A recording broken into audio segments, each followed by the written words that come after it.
Today, we are doing the work, checking back with our 2023 predictions to see how we did, give ourselves a grade.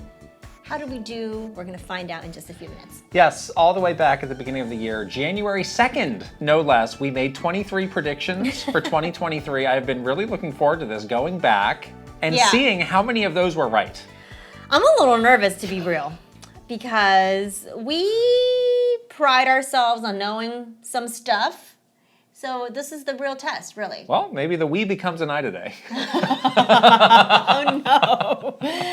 This is where the legitimacy just takes a screaming nosedive. So if you want to see that happen or the opposite, stay tuned because we're going to go through those in just a few minutes. But before that, we have to give a big thank you to our wonderful Patreon family for continuing to support this channel and to help keep all of this great stuff going. Thank you so much. Yeah, I was hearing from a few people over the weekend who said, you know, I had a big backlog of Kit and Krysta podcasts. I have finally made it through all of those. What do I do now? And I said, let me tell you about this thing we call the bonus Q&A. Yeah, actually, you didn't even have to tell them. The other Patreon family members that are in some of these other tiers were like, let me tell you what you can do next. Bonus Q&As, behind the scenes. Super Kit and Krysta 64, they get these, some of our tiers get that early. We even do some Patreon exclusive content. We have a great gameplay video with the one and only producer Stephanie. That's a Patreon exclusive. Zelda Tears of the Kingdom Huge spoiler cast. So yes, Patreon exclusive. It is not just about early access for this podcast and Super Kit and Krysta 64. There is a lot of additional content that you can get by signing up today. Exactly. So if you'd like to join us, we are patreon.com/Kit and Krysta. Yes. So today is Monday. The day that this podcast comes out is Thursday. Will be Thursday, Jeff Keighley's The Game Awards. Jeff Keighley presents Jeff Keighley production. A story by Jeff Keighley. That's just how I refer to it now. But we are going to be in Los Angeles. Yes. We're going to be making a vlog about our trip. We're going to be seeing some great and wonderful people that I think you all will enjoy. And that will be our next episode of Super Kit and Krysta 64 coming out in just a couple days. Yes, very exciting stuff. To get ready for Jeff Keighley presents the Jeff Keighley's Game Awards, we did make a really fun video about VGX, which might be an event that time has forgotten, but shouldn't, because it's probably one of the most awkward, ridiculous things that has ever aired come to pass, and you were there in person. If you wonder why I had to say, yo necesito 12 paraguas, please watch the video and find out. I'm very happy. A lot of people said, I'm a native Spanish speaker. And it was that wasn't bad. That wasn't bad. I was like, thank goodness. Whoa. I mean, I ended up getting those 12 paraguas, so... You needed the dose. I got it. Not uno. That much worked out, Not at least. Dose, so I'm very glad for that. Yeah, this does feel like maybe a becoming forgotten part of gaming history. Yes. Not a lot of people remembered this, but... Some for good reason. I'll never forget it. I'm on the complete opposite, because I was there and saw the insanity unfold before my very eyes, so... If you want to find out what this is all about, that's a great video for you to check out. The runway to what we know today as the Game Awards was quite rocky, and that video kind of explains all of that, which is really interesting. We are just, I feel like the time has sped up into like, it's like that blender effect, you know, we're just swirling towards the end of 2023. I don't know, it's like Mach speed. I'm using a lot of Mach speed blender, yes. A scientific that terms. Definitely exists. Okay. Time-space continuum has shifted. We are just racing towards the end of 2023. Yeah. Which only can mean one thing, which is we are doing our big monster Game of the Year podcast coming up in the next couple of weeks. Well, it's next week, actually. It's coming up the next week. couple of weeks. It's literally... I'm in the blender. It's literally a week from... All right, you stop talking then. I'll take over from here. So we... This is we did this, our first Kit and Krysta Game of the Year last year. Yes. We have our Patreon community voting for the awards, and that is continuing this year. The polls are now live. Yes, vote, people. Again, if you would like to consider joining, you can even join at the free tier to vote on those great polls and have your voice be heard. We will also be revealing our picks for the very many categories that are there, and also, at the very end, we'll be sharing our top 10 games of the year. Yes. You do not seem prepared for this in the slightest.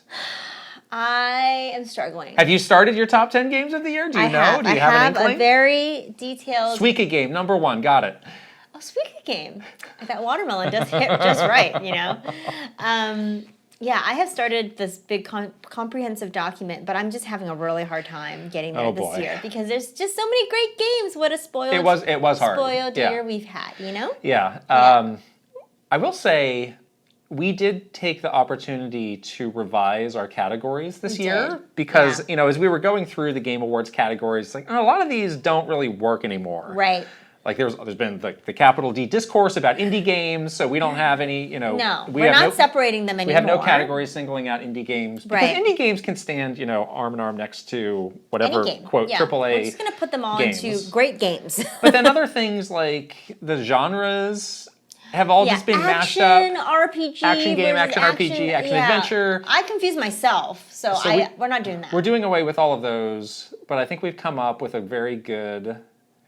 Some more serious, some more fun, some lighthearted. Yeah. We got Bodhi. If you don't know, that's Bud of the Year. Bodhi is a very important kid in Krysta category. Somebody or something will be inducted. The second annual Bodhi Hall of Fame. The first is Bayonetta. Yes, of course. Who else? So Best Companion is one of my favorite categories. That is a stacked category this year. Stacked this year. That is a stacked This might be category. my Sophie's Choice category. Like, I might have a real hard time. Like, oh my gosh. Forget Game of the Year. Best Companion is going to be the one that makes me that breaks me. Right. But we have some really fun categories, but also some serious ones. It's just such an incredible year of great games. We've played so many games this year. So we want to take this opportunity to look back and also hear what you guys have to say, what stuck out in your minds, and what was memorable for you. So it's going to be really fun. Yes. It's one of my favorite episodes that we do every year. So excited to get that going. Yes. Apparently next week. So those polls will be open through the end of the weekend. Yes. Feel free to join if you would like. Cast your votes, and we will be back in 1 week with the big episode. It's going to be good. It's going to be good. Yeah.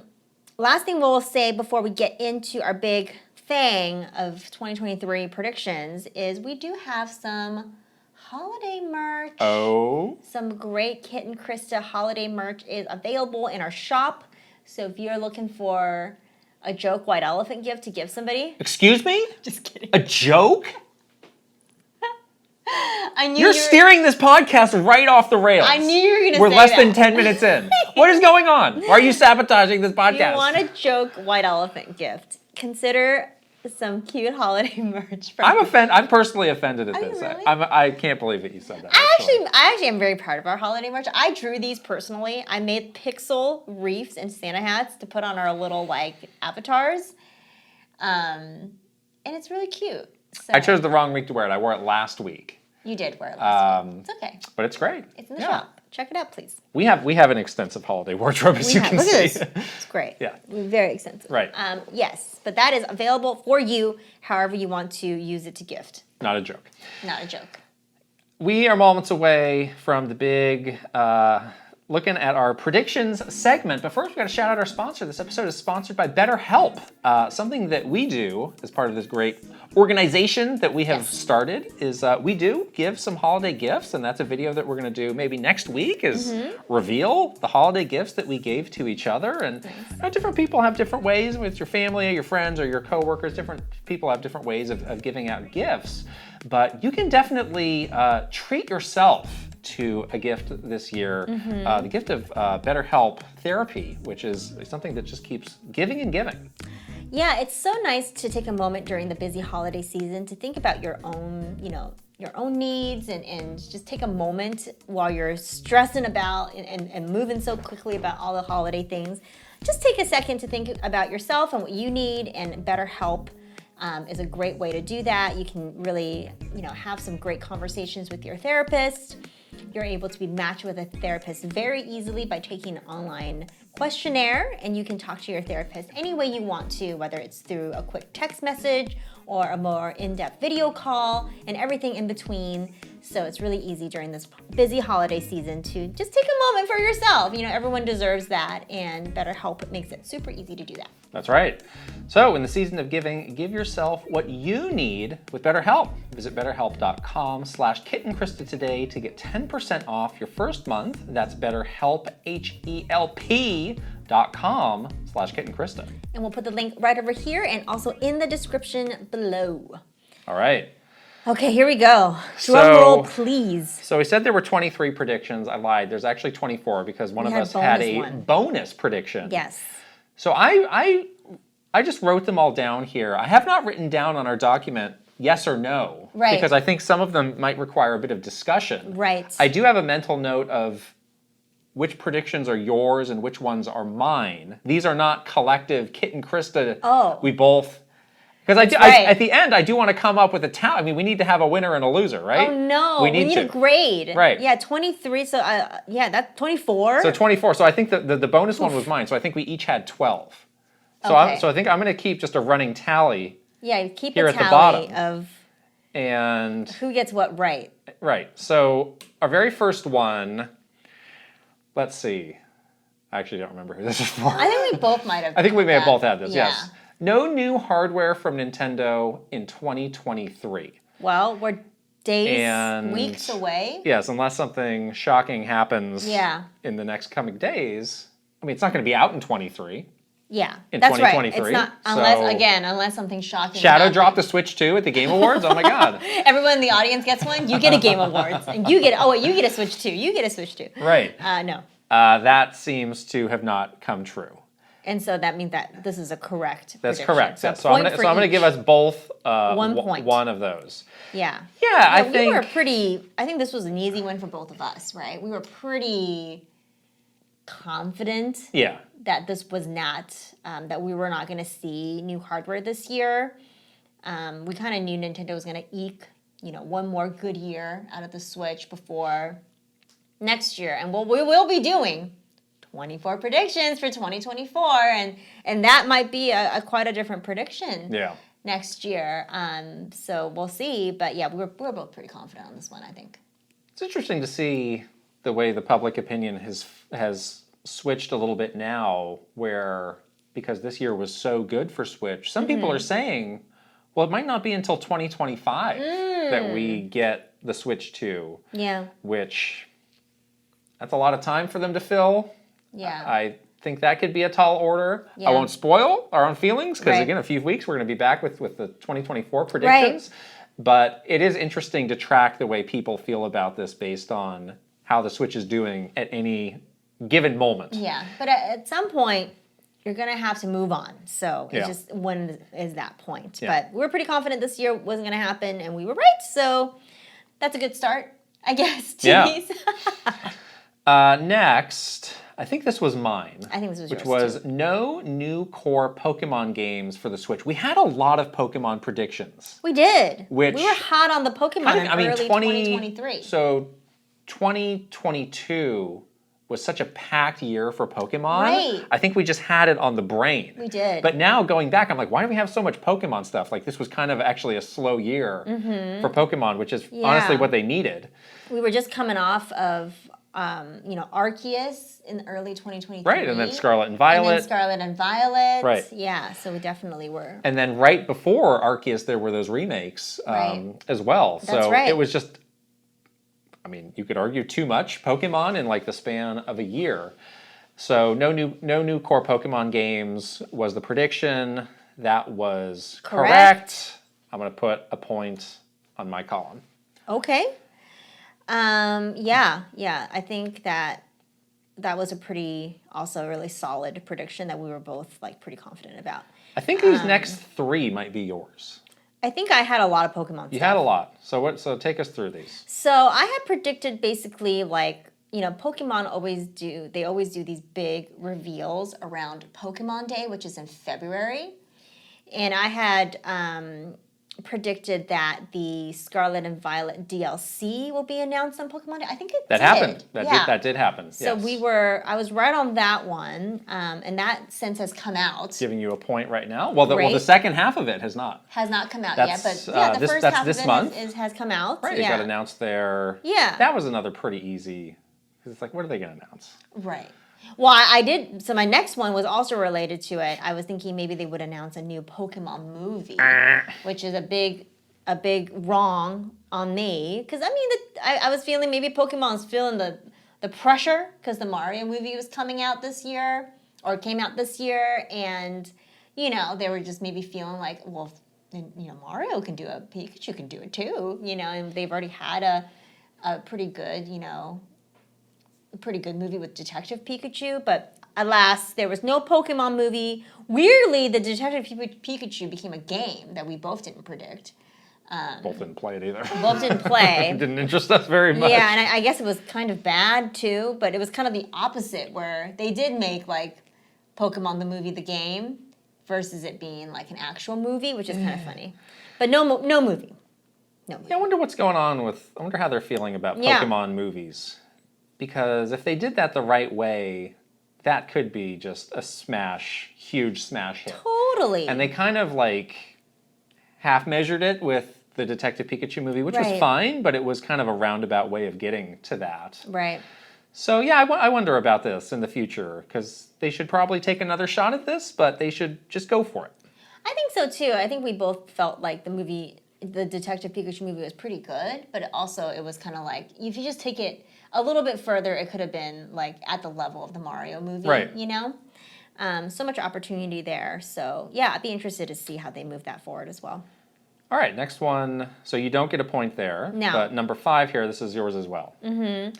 I was thinking that, they are, again, going to take sort of a less of a game focus and do more of their, like, we're an entertainment company. We have movies and products and, things beyond the video game that we're going to be talking about and we're going to be marketing. I don't know. I feel like... Yeah, I didn't know how to judge this one. You know what? I'm going to give you the point because it's not the huge movie that makes a splash, but they do have some TV shows. Like they have that Pokemon Concierge. Yeah, they have Pokemon Sleep. They do keep talking about that. Well, that's just that's just a weird thing. It's not a game though. I have seen they have more weird I think they have some other TV shows that are in Japan only, I think I have seen. So again, it was not this big splashy thing, but it is.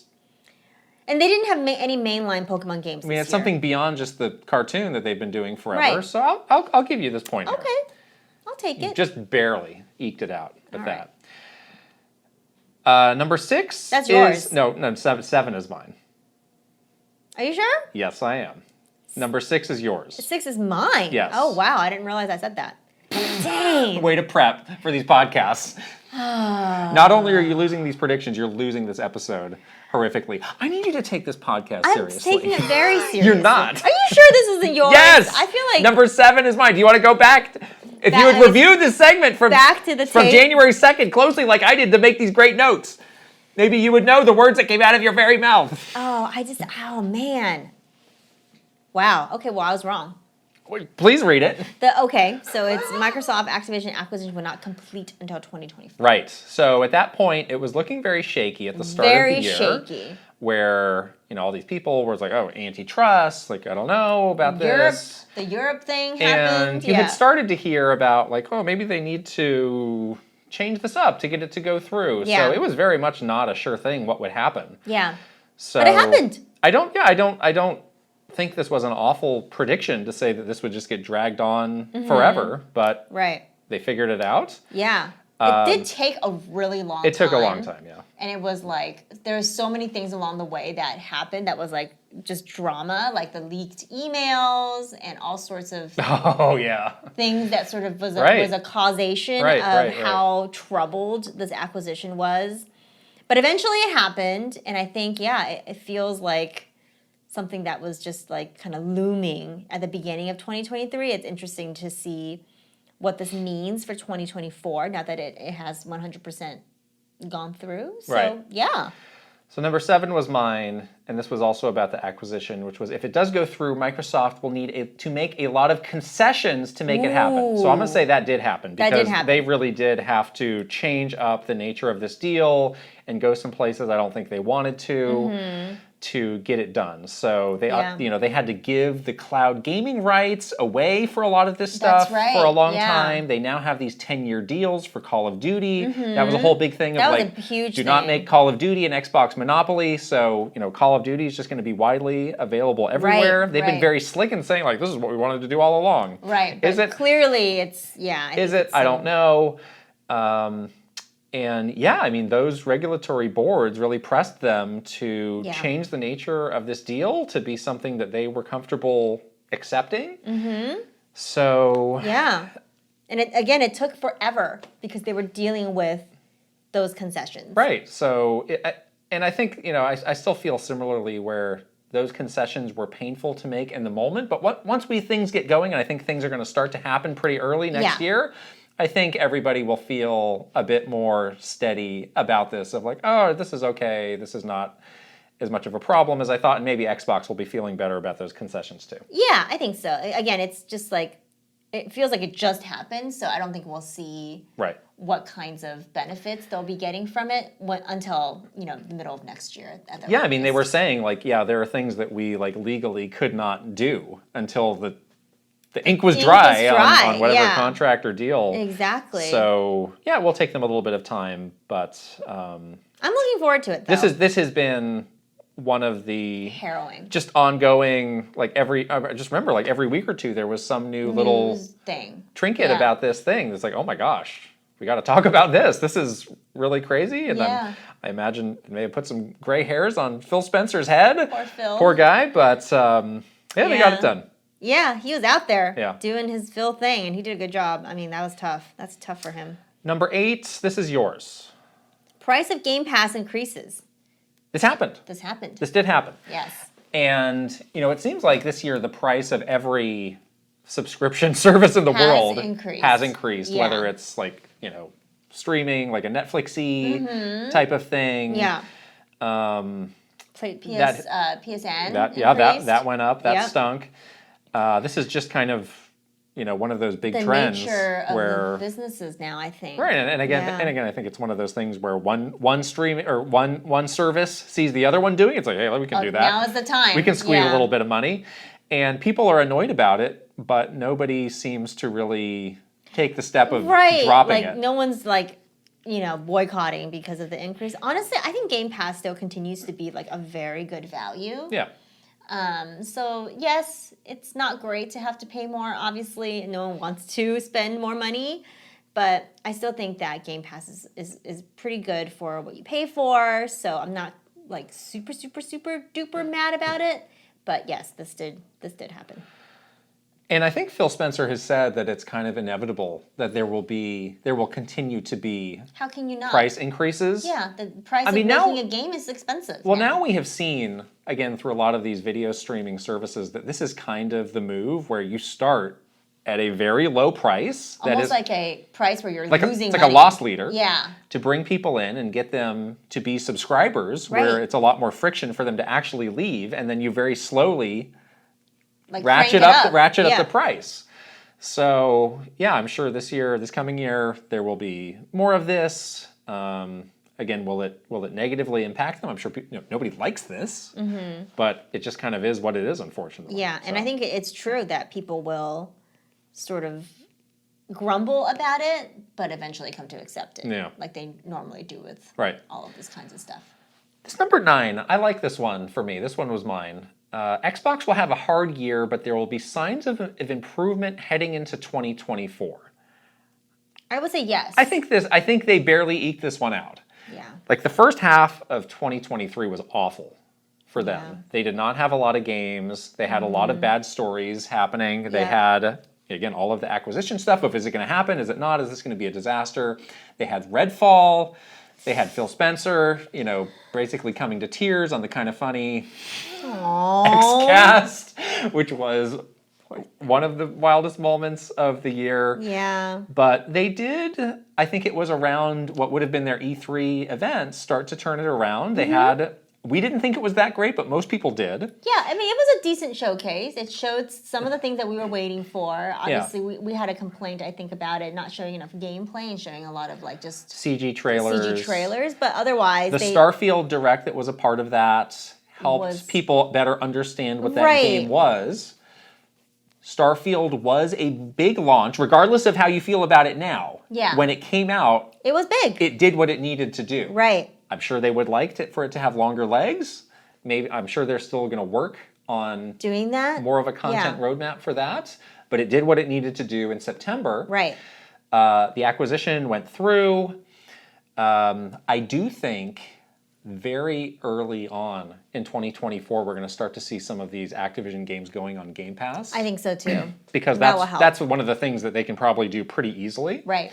So I do think they have some decent momentum heading into 2024. I don't think it's like overwhelmingly strong. I would like for their 2024 lineup feels a little undefined right now. Yeah.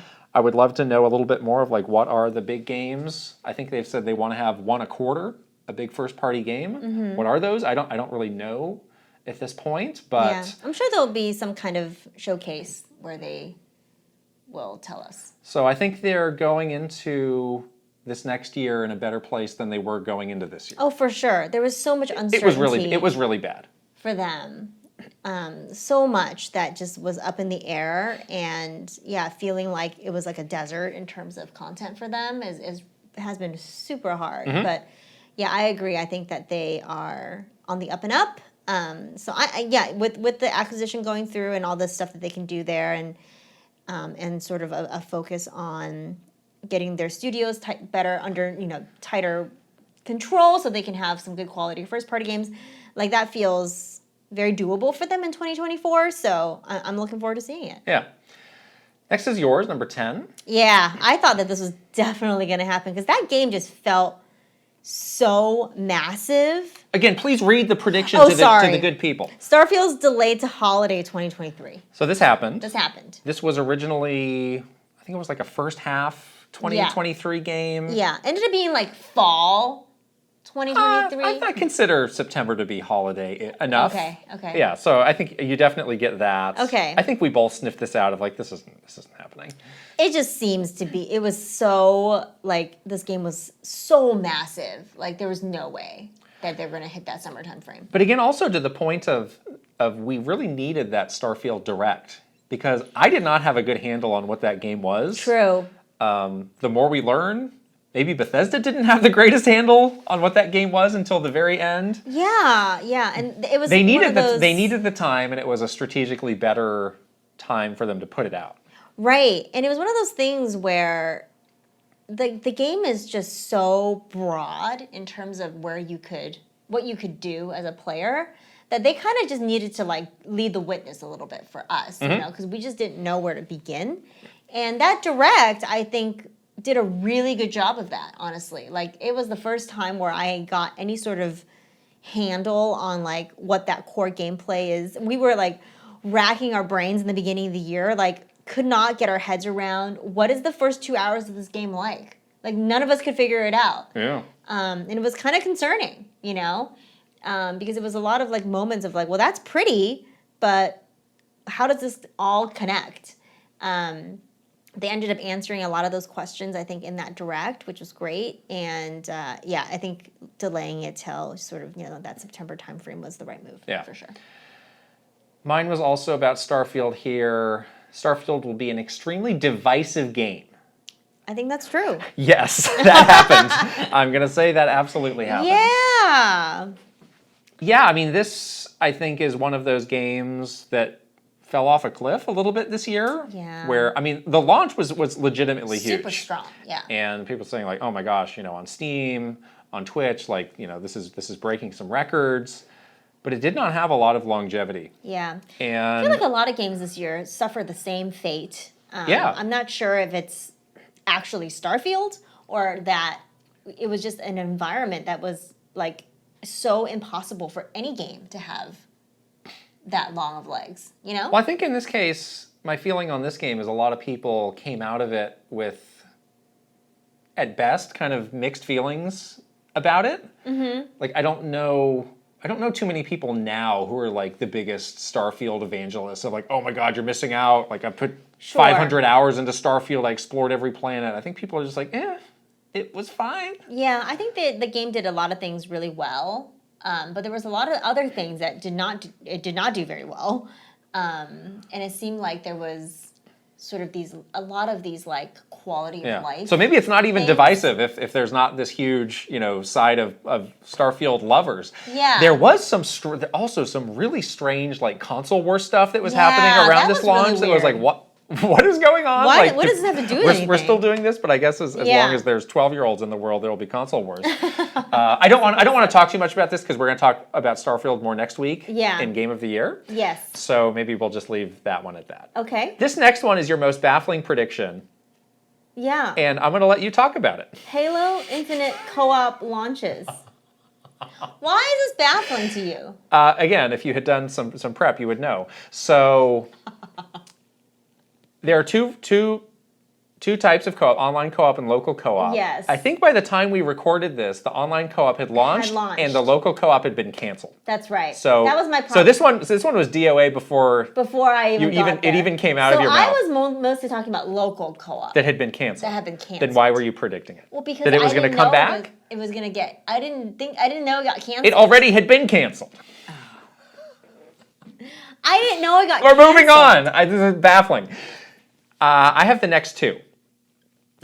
These are about, now we're in kind of a PlayStation category. So this will be a massive year for the PS5.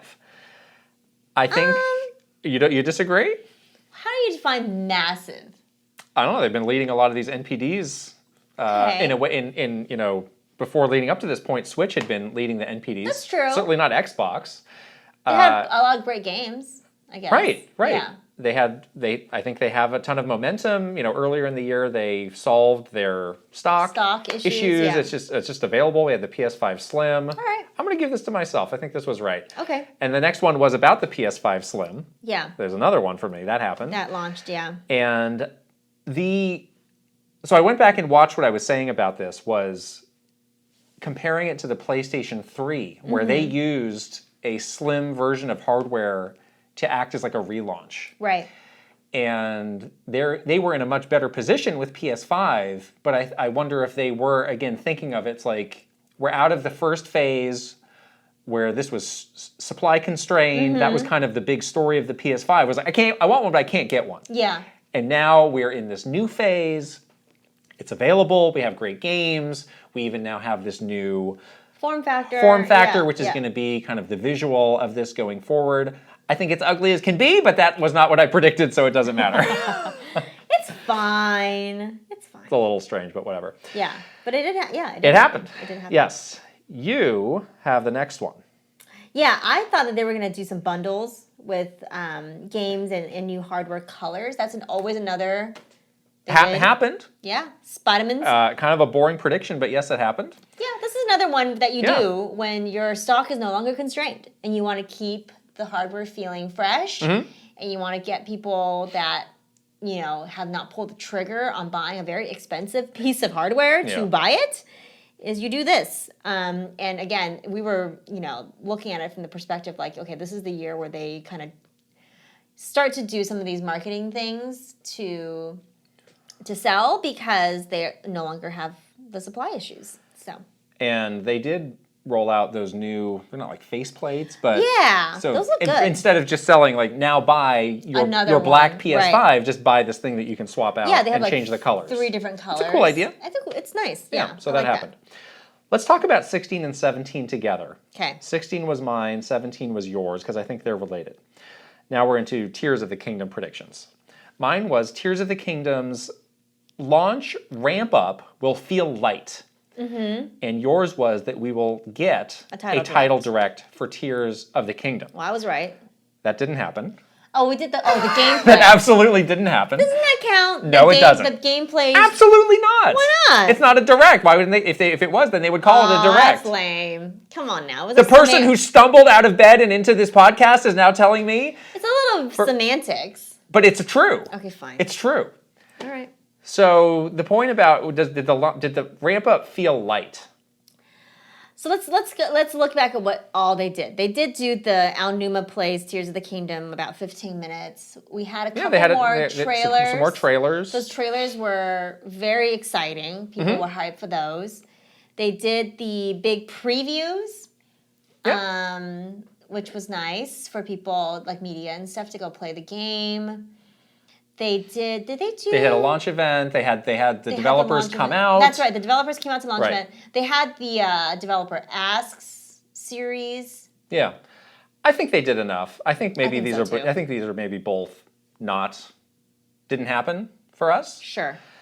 But I think that was a big topic leading up. It was, are they doing enough? Are they just kind of going to squeeze this one out and let it do its thing? Yeah. There was a lot but of angst. In the end, the angst was there because the game had been in development for so long, and we were waiting around for like 7 years. That was the cause of the angst, I think.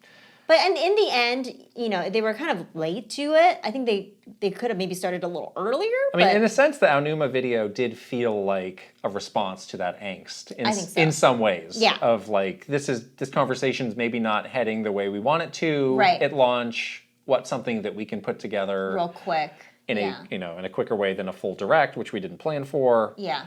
So. Yeah, that's true. And sort of like in the week-ish, 2 weeks leading up to launch, they sort of dropped all of these marketing activities. So I think we're talking about ramping up like the months and months before. We were getting all antsy, but in those like final 2 weeks, they did a thing. So.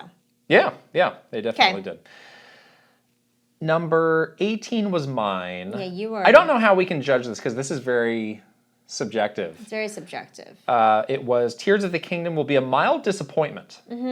And again, I don't know how we can say whether this came true or not because different people have different feelings. Yeah. I think there are people on both sides. Got to hear both sides. Right. I would count myself a little bit of this being true, but I know you probably wouldn't. Yeah, I think that, you, at the end of our big sort of whole to-do about Tears of the Kingdom, we did so much, we like basically diaried our experience throughout like all of these different podcasts and gameplay videos and all sorts of stuff. I think you came to the conclusion that you still like Breath of the Wild more. Yes. I don't know. I'm having a really hard time with this because it is a game that I played a lot of, but I'm not sure why now. Like I'm feeling. Oh no! Save it for Game of the Year. Yeah, I'm feeling weird about this. Dance around it if you have to. I'm just gonna say that I'm feeling kind of weird about this. All right. Well, let's just say that this is a loss for me. Okay. I think I'll have the points to win anyway. Hey. So let's just say that didn't happen, and save the big discussion around this for next week. Oh boy. Okay. Well, speaking of things that were not true, this is number 19. I banged this drum so hard at the beginning of 2023. And you continue to. And then towards the middle of the year, I was like, this is not going to happen. So mine was this prediction around the Twilight Princess and Wind Waker ports coming to Switch finally. This has been rumored for so long. And I was so just like, before Tears of the Kingdom, they have to do this. Like, they got to do this, They got to get like the people ready for Zelda things. They didn't do it. And they're not gonna. So now I'm like, these might never see the light of day. Like, honestly. Well, you were saying these so confidently. God, I really thought this. That like people should know. Like, we actually don't know if these games exist. If we knew and we said that, this podcast would be shut down. I mean, I don't know. Like, no one told me that these exist. Yeah, but people people like Jeff Grubb, people who actually do have sources and have information, say very confidently that they exist as well. I believe that, though. That's the thing. I tend to agree. I agree. But there's something interesting. They're playing like kick the can with it, maybe. They're just I think they're just playing that game of like, when can we launch this for it to be? It's like break glass in case of emergency. That's what this is. They're just waiting for it to be like a massive like desert of Zelda games, and that's when they're going to break glass. Right. Honestly, there was no need to put these games out this year. That's the thing. So I'm not like mad about it. Yeah. And maybe next year is the year. Maybe they, move on to the Switch 2. But yeah, they're clearly in no rush. They're not in a rush to do this. They're not going to use these until they have to, because it's in the hopper and it's good emergency. Right, and that's what makes Nintendo's approach to software are very different from a lot, because it's like, oh my god, launch it now, and like the moment it's done. Versus they like, have stuff like in the hopper, in the bin. Just wait. See what happens. They got stuff sort of just stowed away for a rainy day. All right, so some bad losing streaks here for the two of us. But I get a win now. We got a slump breaker here for you. Number 20. There is a general direct in February. Again, kind of boring. Not the most bold prediction. A little bit boring. It's okay. But it happened. I will give you a point. It did. Yeah, the direct schedule was quite predictable. Stayed pretty predictable. This year. Right. There were some things that were like the Indie World schedule was a little bit different. That was a little off, That's fine, whatever. But as far as the big directs, flex. Maybe you could say surprisingly they were able to stick to that, even as we get later and later into the life cycle. Yeah. So they were good. They were good with the direct schedule this year. 21. This is kind of two predictions in one. Yeah. That perhaps negate each other, unfortunately. They do negate each other. Yeah. But this is yours. Part 1. Metroid Prime Remastered launches this year. Yes, correct. But part 2 was to get people ready for Metroid Prime 4 this holiday season. You were so sure at the beginning of 2023 that we were going to get Metroid Prime 4 this year. You were so... This was your thing. Maybe they should have done it. That was basically the equivalent of my assuredness for the Wind Waker. Well, we just did an episode of VGX where I was with Retro Studio 10 years ago. That was their last game was 10 years ago. Do something, do anything, put out a game. They have the game. The Nintendo's not letting them putting it out. Oh my gosh. They probably have to put it on Switch too. I'm learning a lesson with this. Don't put two predictions in a single prediction. That's right. Because I can't do that. This should have been a win for me, and now it's a nothing. Now it's definitely a nothing. Bummer. But but we did get the first part of this, so you did good there. But that was also kind of boring. Right. We all knew that was coming. Anyways. I redeemed myself though with number 22, perhaps my greatest moment. This was your greatest. The Mario movie will make $1 billion. This was your greatest moment of the year, I think. You called that. You called that. And I definitely knew the power of Mario, but wow, to see it happen like that and just have it just be this crazy thing, this phenomenon, it's kind of incredible, honestly. So yeah, it was a juggernaut.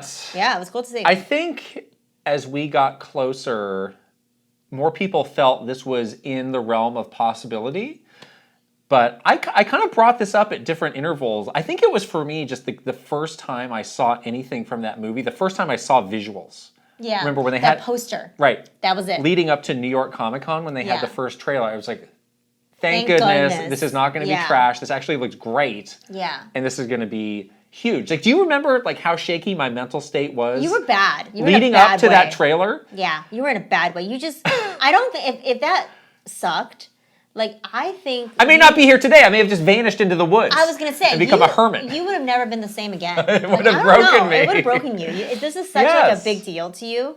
Like, I was worried for you, honestly. Right. Like, I have a very high threshold for bad movies. I'll watch anything. Honestly, I don't care. Yeah. But you were just like, every childhood emotion was pinned to this thing. It was. It really was. And as soon as I saw the poster, my heart loosened a little bit. I was like, oh... The vice around my heart loosened, and then after the first poster's trailer, incredible. And then it tightened a little bit when we got the Pratt announcement, and then it loosened again. Well, the Pratt announcement was before this. Oh, was it? Yes. Okay. That was a while ago at this point. I don't know. Anyways, there were some highs and lows there, but yeah, as soon as we saw more and more movie trailers, I think we were feeling pretty good about it. I was very confident about this the whole way. Yeah. And it cleared $1 billion easily. Easily. And old Barbie movie took the spot of the biggest earner of the year. Yeah, well, which that movie was incredible. So doesn't matter, but who cares?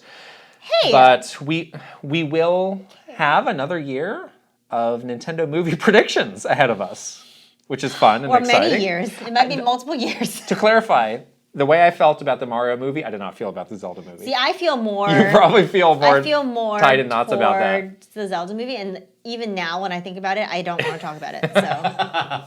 I don't know. Maybe I'll live in the woods. All right. Because I think it's going to be bad. Anyways. 23, this was yours. Yeah! And this happened. This happened. Mostly. New 2D Mario game, not Mario the movie, the game, but a new 2D Mario game, Mario Wonder, was announced and launched this year. Well, you're kind of twisting the words here. The prediction was announced alongside the Mario movie. I think it's close enough that you get that. Yeah, I think it was definitely like the year of Mario. There was a lot of Mario stuff that Nintendo did. I think that they were absolutely capitalizing on the movie and like the popularity of the movie. And we did see some of that stuff sort of carry over into Wonder, like the expressions and the voices and all that stuff. So yeah, I think that this came true. I agree. That's close enough to count it. We have one more, our big bonus prediction, which was of the many June games, one will get delayed. So there was just this glut of games in June. Yeah. There was Street Fighter, there was Diablo, I think there was one more. I think was it Resident Evil? No, that came out a little bit different. Sadly, this didn't happen.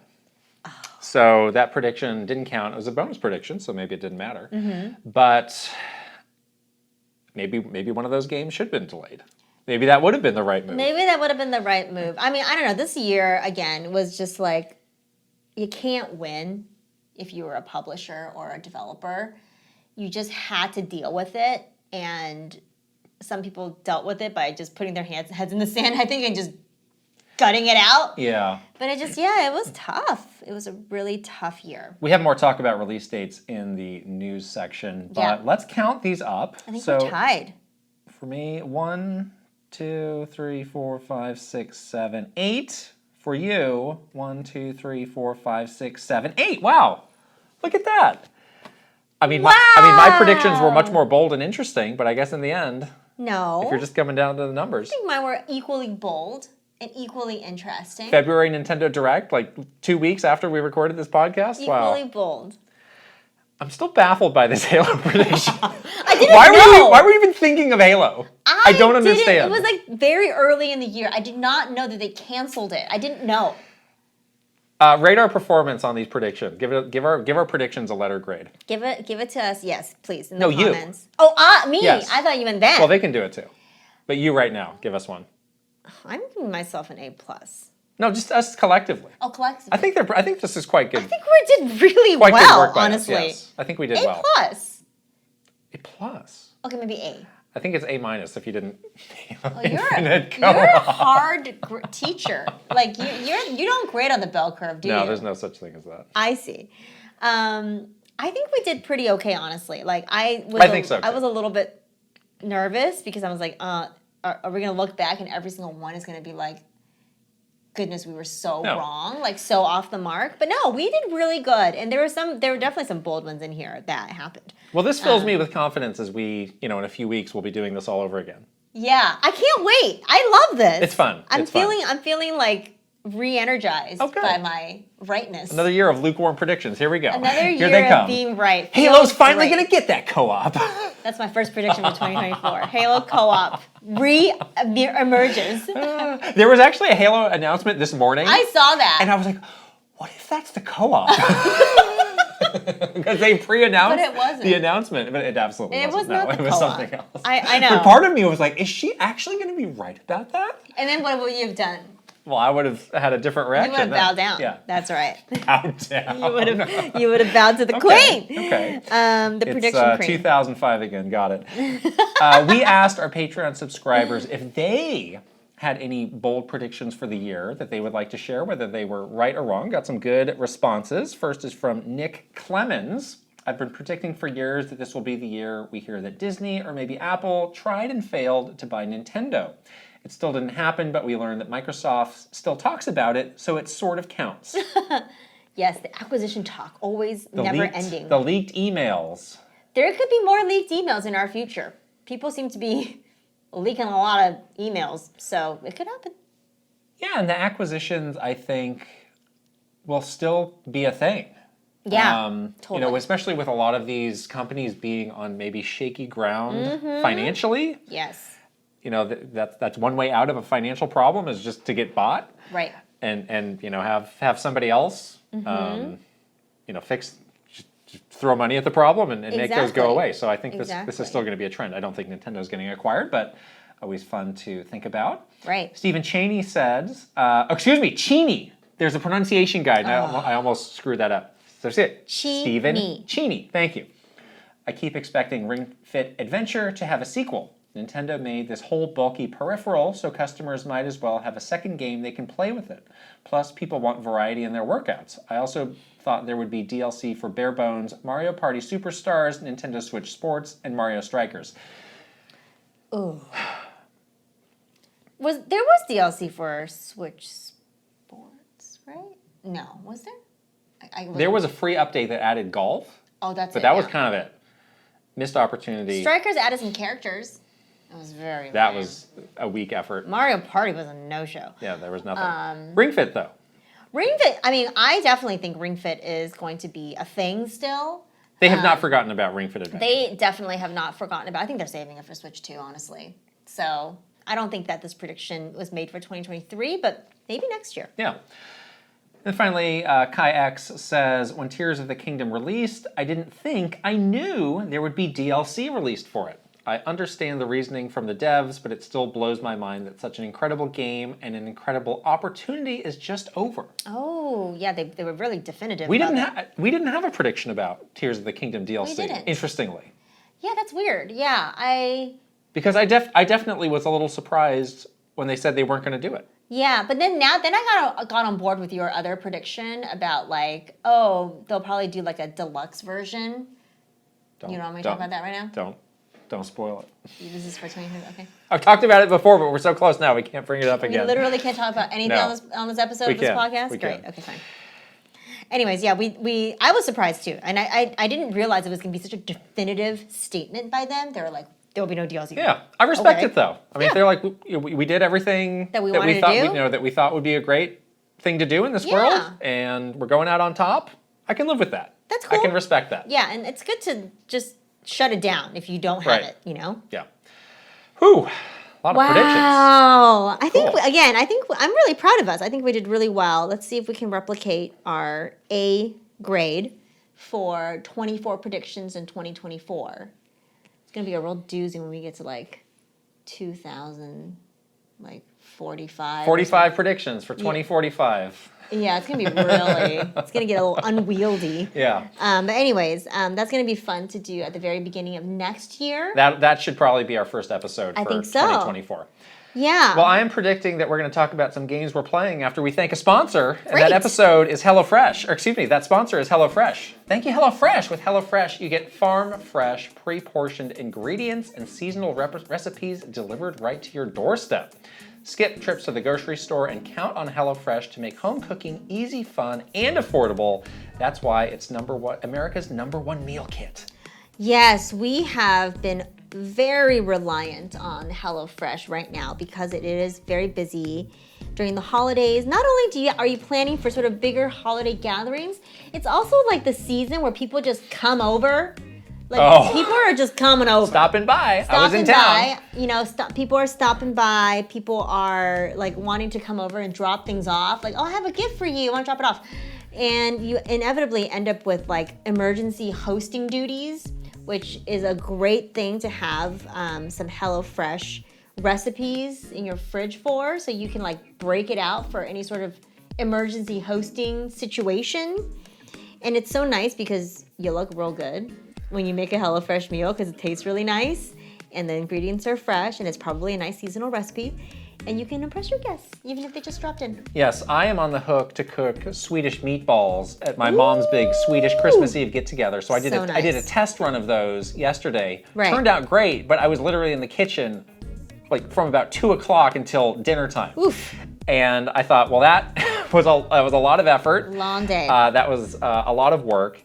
Fortunately, I did just get a box of HelloFresh, so that is what I'm doing for the remainder of this week. I am not putting that much time and effort into anything else that I'm eating, but I'm still gonna be eating great. Yeah, you have those nice 15-minute meals. Right.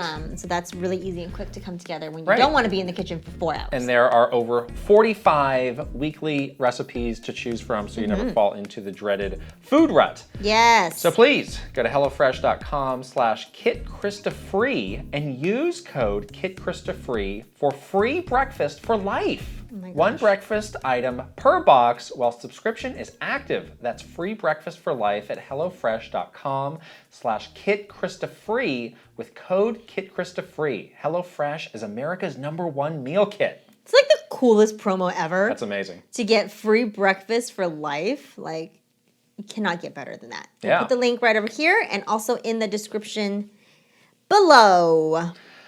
All right, the games we're playing. We've got some new stuff. Let's start with a game we've both been playing, which is SteamWorld Build. Yeah, we are both huge fans of all things SteamWorld. We've played every single one of the SteamWorld games.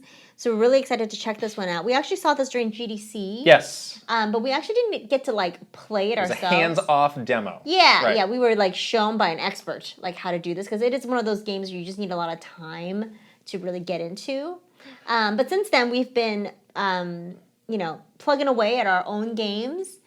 And I'm enjoying it, but I'm definitely like, I feel like I need more time and just more like direction. Okay. On how to move my town forward. Sure. So this is sort of a city building, SimCity-ish kind of game. Yeah.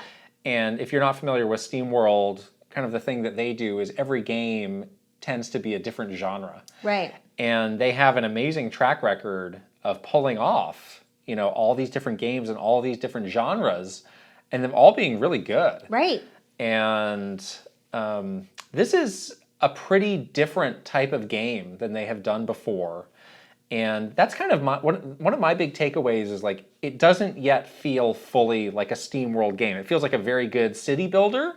Right. But I'm kind of wanting a bit more of that, the trappings of that universe that they have made, and they've gone to a lot of effort to make it feel connected and unified and work in all these different settings and games. Right, right.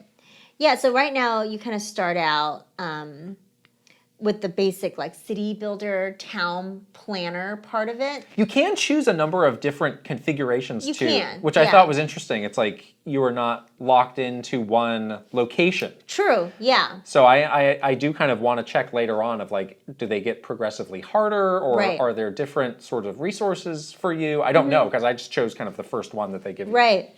And you start out and you need to like kind of build up this town. They do use a lot of the characters from the SteamWorld universe. The story part of the game is very based around those characters, so there is a bit of a story connection there. But yeah, I agree with you that I love to see how the game progresses and connects back to this big, like very robust and vibrant universe that they've built. But the city builder part is very well done. Like, it's very detailed. Like, there's a lot of little sort of nitty-gritty things that you have to kind of do that I'm learning very slowly. Like, okay, I need to do these things to make all of this work. It's very deep. So I'm just taking my time to really understand how to do all those things. Yeah. One thing that is, I'd say, fairly unique to SteamWorld is you're managing not just what's happening on the surface of these worlds, but you do go underground, so you can freely switch between topside and then these like caverns. Right.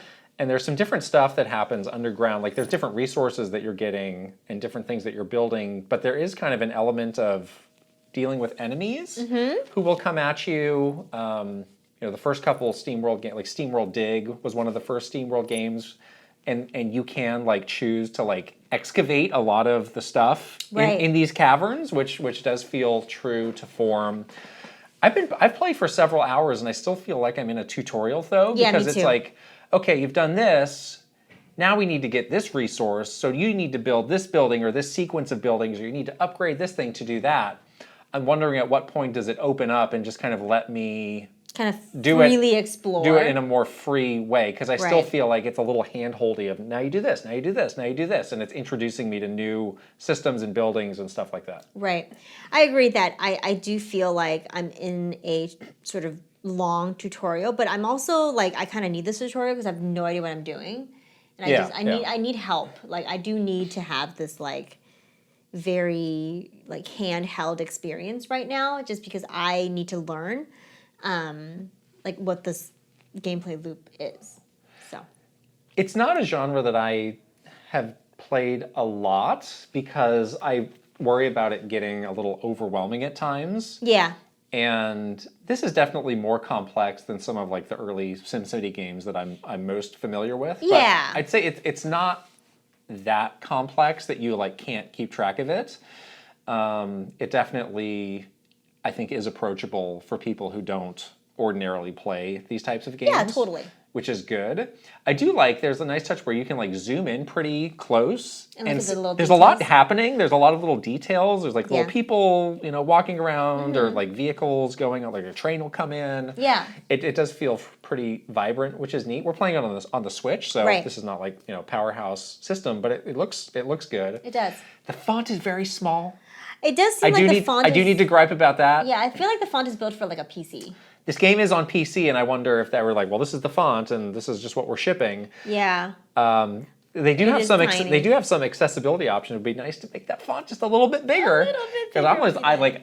I'm not usually somebody who needs to squint at text, but I am absolutely squinting at text with what they're putting on this share screen. So I'd say overall, like I like it, but I don't love it yet. Is kind of my I'm gonna keep going though, and just try to understand it more because I think it has a potential for me to be very deeply ingrained in it, but I just need to know how to play it better. Right. And this is, I think, the last game that I needed to check out to feel prepared for the Game of the Year podcast next year. Oh, wow. So I have a little bit more to go on that, but I do feel pretty equipped and caught up.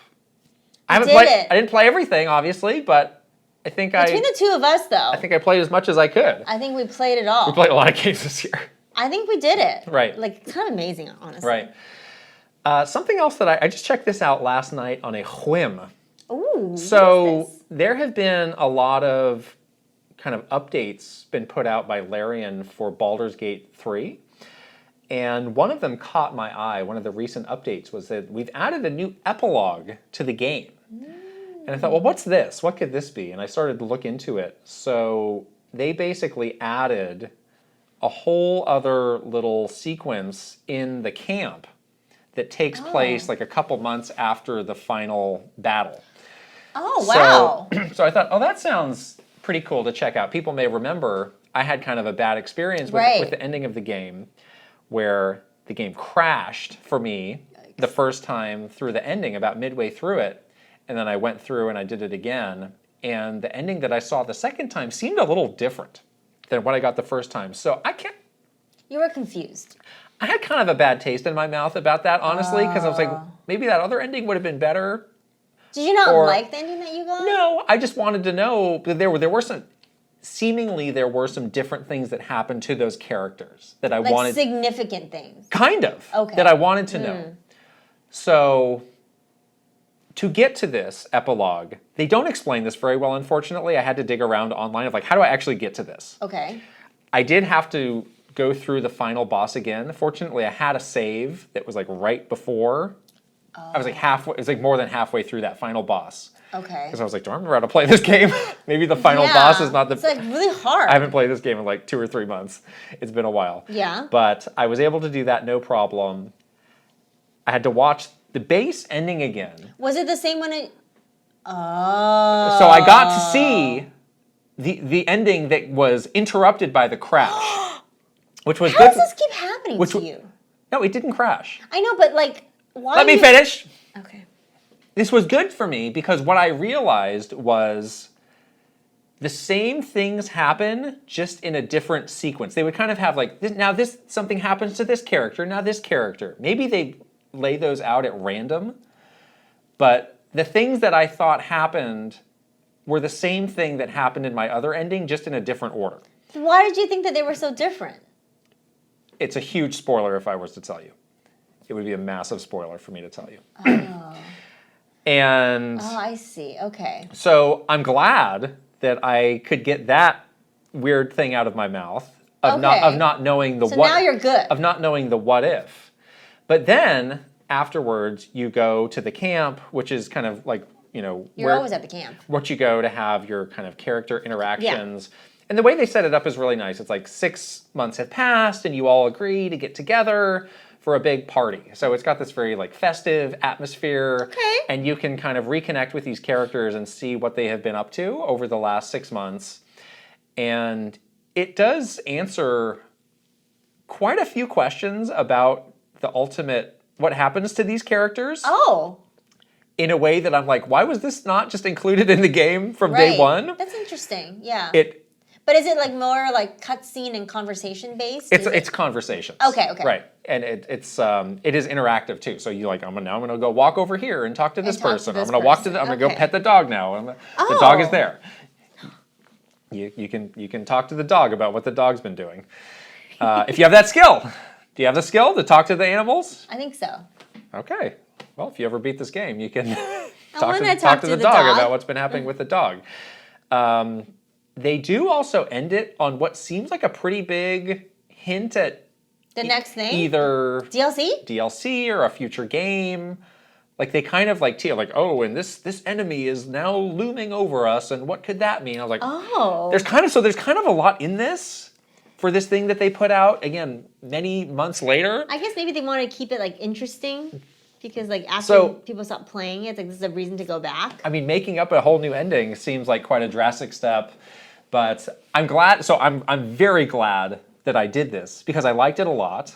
I recommend to anybody who finished this game and thought they were done, just check this out. Like it took me like 20 minutes to This seems to get very through it all. important. It's very important.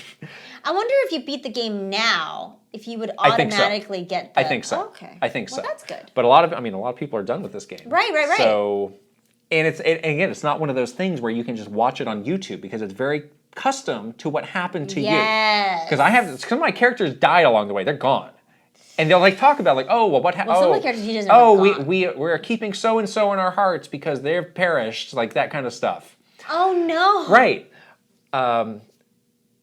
So a very significant thing that we have here. Okay. Which I'm very glad that on a whim I decided to check this out. Yeah. Kind of giving me this closure on this game and this ending that I had wanted and had felt very iffy about. Good thing you did this before Game of the Year discussions. Because I think thought crossed my mind too. Really have colored your right. opinion. Because I think you were very disappointed that the thing happened to you at the very end. That was a bummer. They also did say in those past notes, we have improved the stability for Act 3, which I'm glad to hear that. Oh, good. Because Act 3 was kind of technically shaky. Shaky. Like I said, that's where I had all those crashes. Yeah. They all happened in the later parts of the game. Ooh. So the saves, though, the 20 saves. Yes. You know, thank you to them for continuing to work on the game, but I would love to know the story of how this was not just included out of the game. Maybe they were busy doing the ending wasn't ready. We'll ship it later. Ready. Because remember, like with Mass Effect, in that case, they changed the ending due to fan outcry. Oh yeah, This was a long time ago, but this was like a major like internet moment. Right. Because people didn't like the initial ending, and they basically changed it, and they shipped that later. And people were like, you can't do this. Like, this is art. This is what it is. Maybe it's just in this case they are adding more to what happened. I think calling it an epilogue is the right term for it. It's not like they changed the ending. They didn't change the ending. It just gives you more to it. But it does feel kind of important to conclude the game. Okay. So, some thoughts on that. Wow. This is such an interesting approach. It is really interesting. And again, like this was such a throwaway thing. I was like, oh, I've got 20 minutes. I'll check this out. And I was like, oh my God. Thank goodness you did. They just put this out. It's a little update. Well, maybe this is where they combat recency bias by putting it right here. And guess what? The Game Awards. It's not too late. Vote for us. Vote for us. Yeah, it could be. I don't know. This is very clever, Larian. Okay. I have finally started the Super Mario RPG remake. Oh, thank goodness. I have been wondering if I should start after we finished our complete playthrough of the original SNES Super Mario RPG, which we're getting real close on. Yeah. But I decided that I would just gonna go ahead and start it right now, since people were saying like, you were definitely saying like you should play this game, right? And I really love it. Like obviously I've been watching the early parts of the NES playthrough. You were playing the game. The latter parts, we've been playing it together here. Yes. So, you know, obviously I kind of know what's going to happen and what's going on. And I'm getting through the remake at a very fast pace because I kind of remember like generally what to do. But it's really cool to see the two games like very closely side by side because there is a lot of things that just like is very interesting. Like enemy design, for example, is one of the most weird things in this game. Like, they just look so ridiculous. They're strange in some cases, yeah. So ridiculous. Right. And it's like, oh, wow, they were like kind of blobby and like, unrecognizable in the original game. Yeah. But now that I see them in like sharp focus, they also still look ridiculous and weird. The game is beautiful. It's just like such a cool look, for this game. I think both you and I were like, how do we describe the style? It's like a very kind of, sort of like plastic, kind of toy. Very clean. Clean, bright. But it's great. It has like it reminds me of the same similar look to the Link's Awakening remake. Yes. Where it has like that very polished, yes. clean look. It looks great. I love it. I mean, I really do. I don't have the nostalgia that others do playing this game, originally on SNES. I didn't play this game back in the day, so this is all new to me. But yeah, I'm really enjoying it. Good. And you were not going to go past I'm not. where we are in the streams. Did you continue playing this at all? I've kind of put it down, honestly, because I have other things to play, and I don't want to spoil what we're doing on those streams, so I'll just come back to it later. Again, we're getting so close; it could be like any moment now. Yeah, I think we've got maybe 1 to 3 more streams to go. Yeah, exactly. It's going to happen. It's going to happen. It's going to be great. Finally, I have been continuing to play Star Wars Jedi Survivor. Very interesting range of responses to what I was saying about this game. Yeah, a lot of people last are week like, of some people saying I had no problems. Yeah, so what you were saying is that in these larger areas in the map, you just don't know where to go. You keep getting lost. The game does not do a good job of communicating where you should go, and sometimes even leads you down the wrong path. Right, and some people say that they have not had this problem at all. I continue to feel this way, although this last stretch of the game has been better. Okay. It has felt a bit more... I don't want to say it's less open, because I think that maybe sounds like a negative, but I think the objectives have been more clear, the locations have been more clear. It's been a pretty exciting part of the game. There's been a lot happening. The game does do a thing where in certain areas it will pair you up with a helper. And that's another weird thing. Like a human helper? Yeah, like another Star Wars another character who is like fighting with you or doing things with you. And you have very minimal. You can basically like tag an enemy for them to attack. Okay. But there's a lot of like dialogue between you and them as you're running around. Like they do often have abilities that you don't have. So the one that I had most recently is a character who is one of the if you watched the Ahsoka series, you would know she's one of the like Night Sisters, the witches of Dathomir. Yeah. So she has magic. Ooh. And like honestly, this magic is like way better than the Force because she's doing like all sorts of crazy stuff. Yeah. So you basically have her fighting alongside you. Right, and she's like definitely like a match for your character, and I kind of like having these characters there because there's the banter and there's other things happening and they're doing other things that are specific to them. So part of me was like, gosh, I wonder if they ever thought about like, could we do the whole game? Yeah. There's another guy who's more of like a mercenary, but he has like a Mandalorian jetpack, so he can fly around a little bit. Oh, that's cool. Those are the main ones that I've had so far, but I like it when they're with you because there's a lot of fun things that happen. But I think I'm getting close-ish. So you're definitely going to beat this game? I think I am. How many hours is it? I don't think it's that long. I think it's so you're just doing the story mode, obviously. It's that's all there is. Oh. That's all this game is the story mode. I think it's sub 20 hours to finish. Oh, wow. So it's not super long. But despite that one pretty big shortcoming, I'm liking it quite a bit. Okay. And with this latest section, like I said, they do seem to be improving on that. So I don't. Not as this is one where I'm like, I actually don't know what my final feeling is going to be. I guess if they don't bungle the ending. Like usually by this point in the game, I'm like, yeah, I really like this, or I really don't like this. I'm like, you were kind of close to noping out of it a couple days ago. I really was. Because you were getting lost so many times. I was getting frustrated. And you were getting frustrated. Right. And you had to basically have a game guide with you. I had to do that quite a bit, and I have had to do that not very much at all over the past week. So this is one of those weird games where it's like, how are they going to stick this landing? Let's find out. That's the main thing. Don't. It's like eating a good dinner. You can mess up a couple courses along the way, and it still be a good dinner. But if you mess up dessert, it's true. That's the end. It's true. Yeah. All right, those are the games we are playing. Let's get into the news. My document has just broken on me here, so I'll look at yours. Okay. The third Sonic movie has been announced, and it is coming December 20th, 2024. That is not this year. That is next year. No, don't get confused. It's next year. And we got a tweet. It says, off and running, Sonic Movie 3, only in theaters. I assume this is Knuckles, I'm assuming? Yes, I believe so. Isn't Idris Elba is Knuckles? Knuckles? And I remember at one point they were talking about, I don't know if they're still doing this, like a TV show that's like a spin-off that has Knuckles more at the focal point.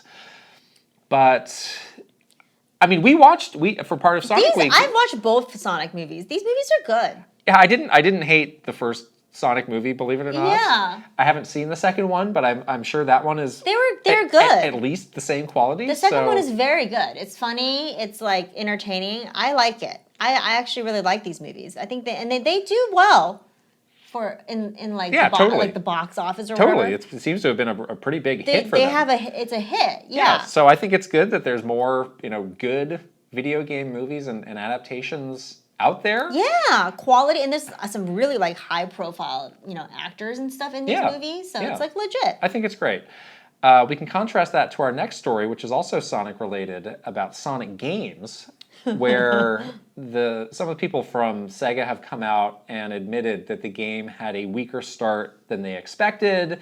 They're talking about how they hope that in the future the game will have more of a long tail and will pick up the pace just over time. But this was one that a lot of people flagged from the start. This game came out a couple days before Mario Wonder. Yeah. A lot of people are like, why are you doing this?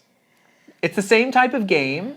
That was silly. In a series that everybody agrees is not at the same level as Mario. Why don't you move this? And they didn't. And what do you know? This happened.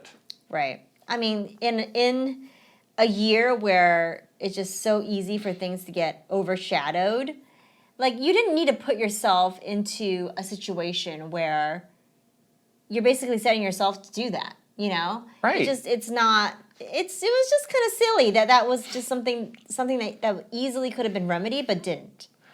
And of course it had the result that everyone kind of thought would happen. Right. And, this point is not specific to Sega or Sonic, but it just feels like release dates are something that the industry has to get smarter at. We've talked about this a lot this year. Yeah. Like there's too many good games that just don't ever catch see on the light of day. Because there's like a bigger fish that they are competing with, and companies are either too stubborn or there's like an ego thing or they just don't think about it. Like, you got to get out of the way of those. It's so true. It's like, it might seem like something small, but it really is like the foundation of how you can get your game in front of an audience. It's like the basics of picking a date that seems to have been really hard for a lot of people this year. I don't know if it's because it's a unique year where we just had so much stuff and everyone's sort of like grasping at like the fact that there was so many things that was happening every day of every month. But I don't think that we're going to see a significant slowdown. Like, I don't think in 2024 it's suddenly going to be like, oh, we're back to having like one game a month. But, we're in December now. There's like nothing coming out. Like that's fertile ground for some of these games. Right. Like I'm sure in this case they're like, we need to get Black Friday sales. And yes, in some sense you do. Right. But I'm sure there are a lot of games out there where December would have been a totally fine time to release. Right. That they're just not even considering. Like there's a lot of like old-timey thinking. Or like Q1 is oftentimes say like, game will be sent to die if you put it out in Q1. It's like, no, we actually have a lot of examples of games doing great. In Q1. The Switch launched in a Q1. The whole system launched in a Q1. Yeah. I think there's a lot of antiquated thinking around the whole holiday season And we were talking about this around like Black Friday and how there was like no really like sales momentum stuff that we saw because people's habits have really changed, you know? Yeah, and I put out a tweet on this, and a lot of people, made a smart comment that is like, yes, that was a factor, but also this was, a full price game, and for the people who have played it, they're like, yeah, this didn't really feel like a $60 game to them. So, and yeah, that's another area where people should get smarter, can get smarter. Like we have this wider range of prices that are available. So unless you really need to price something to like make enough money to make it, work from a business sense, you should really think about what is the right price point that's going to click with people who might actually buy this thing. Right. Yeah, and there's so many ways to do that now, like the all digital approach, obviously, and there's so many different ways to like update your price model, I guess, so that it makes more sense. But yeah, it's tough, and then you have the other end of the spectrum where some games are priced really like expensive too. Well, I mean, a lot of cases, it's like I understand why Spider-Man 2 was $70. Right. I don't understand. I mean, Sonic $60, Superstars. yeah. Like I don't think the budget you can even compare the budget for those two games. Yeah, the spectrum is too wide now. Right. On that range. Jeez. So that's just a frustrating thing that keeps happening. Just a fun coincidence that it all happened to Sonic. Just Sonic. A fun coincidence. Poor Sonic. This is a very strange news segment so far. This next thing, I'm going to tell you now, we are not going to include these images in our podcast. Oh.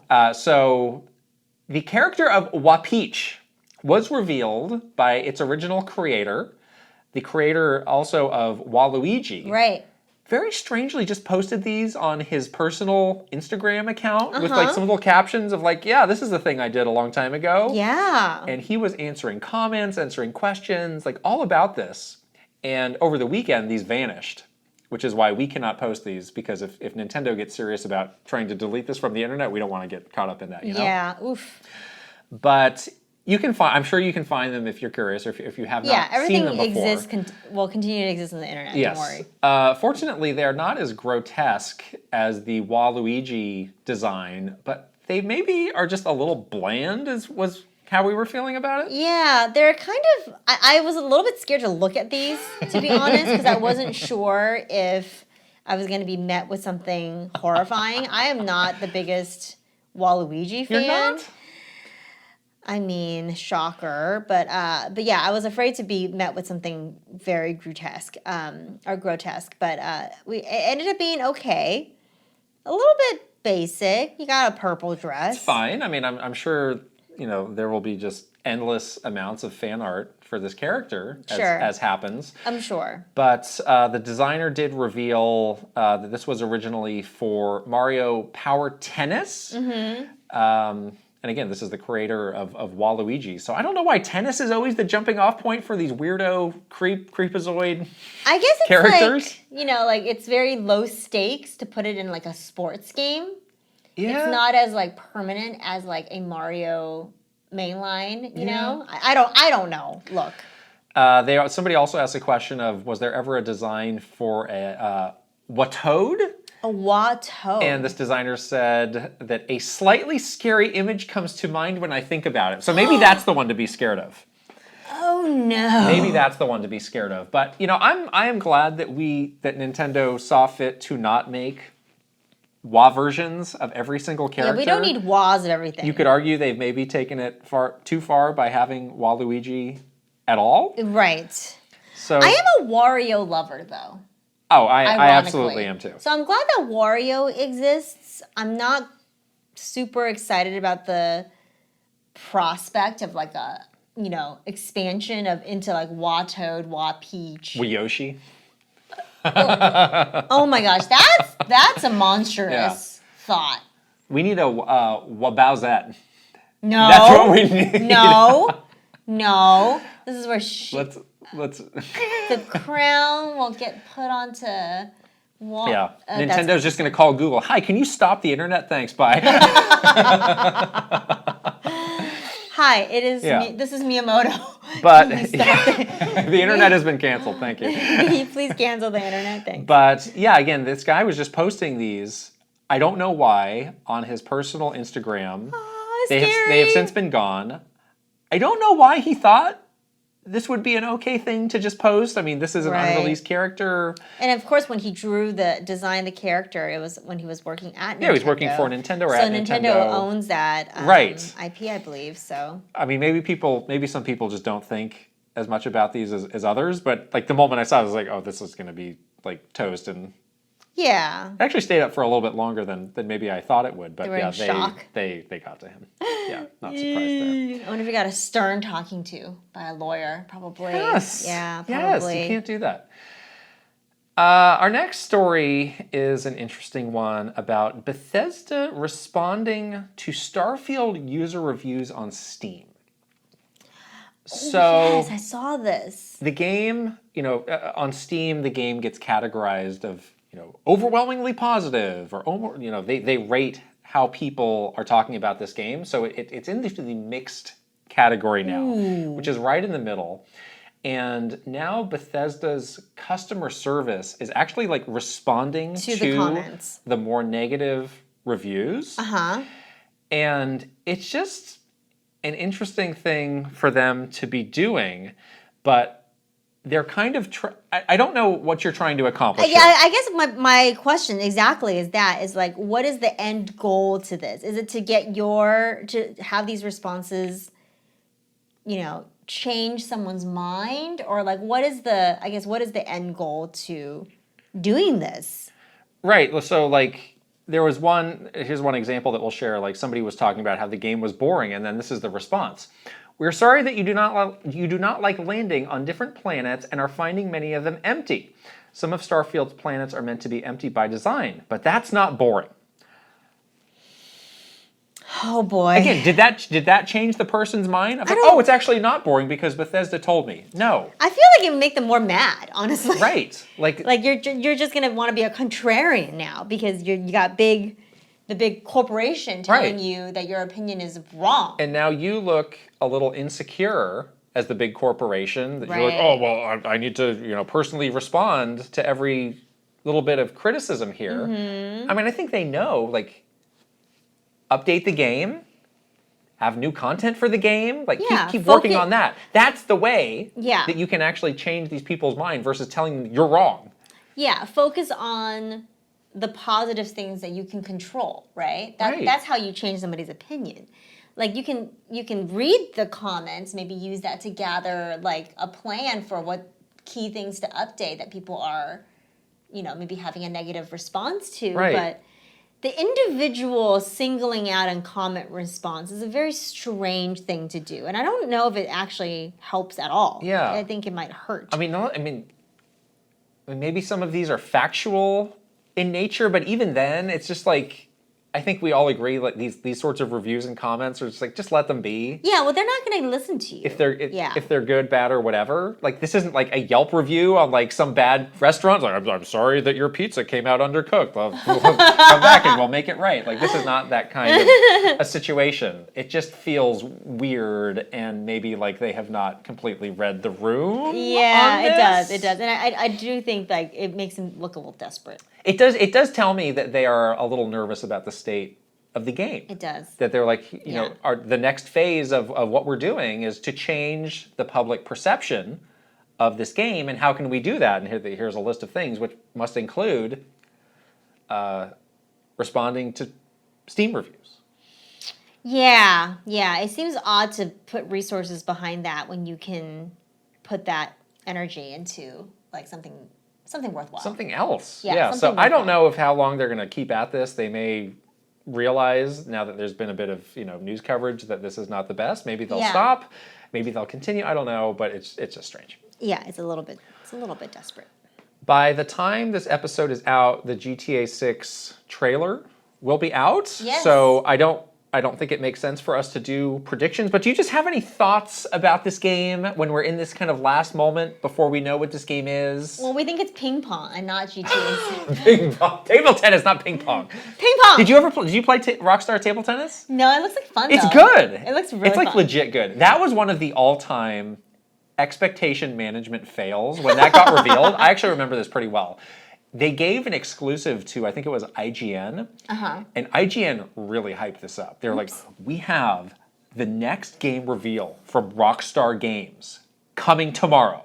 And everybody was like, oh my God, GTA, whatever. Frenzied. Oh my God, GTA, or like, it's something, and it's like, and it ended up being table tennis. Like, they got so roasted for that, and they should have, because that was terrible expectation management. Yeah.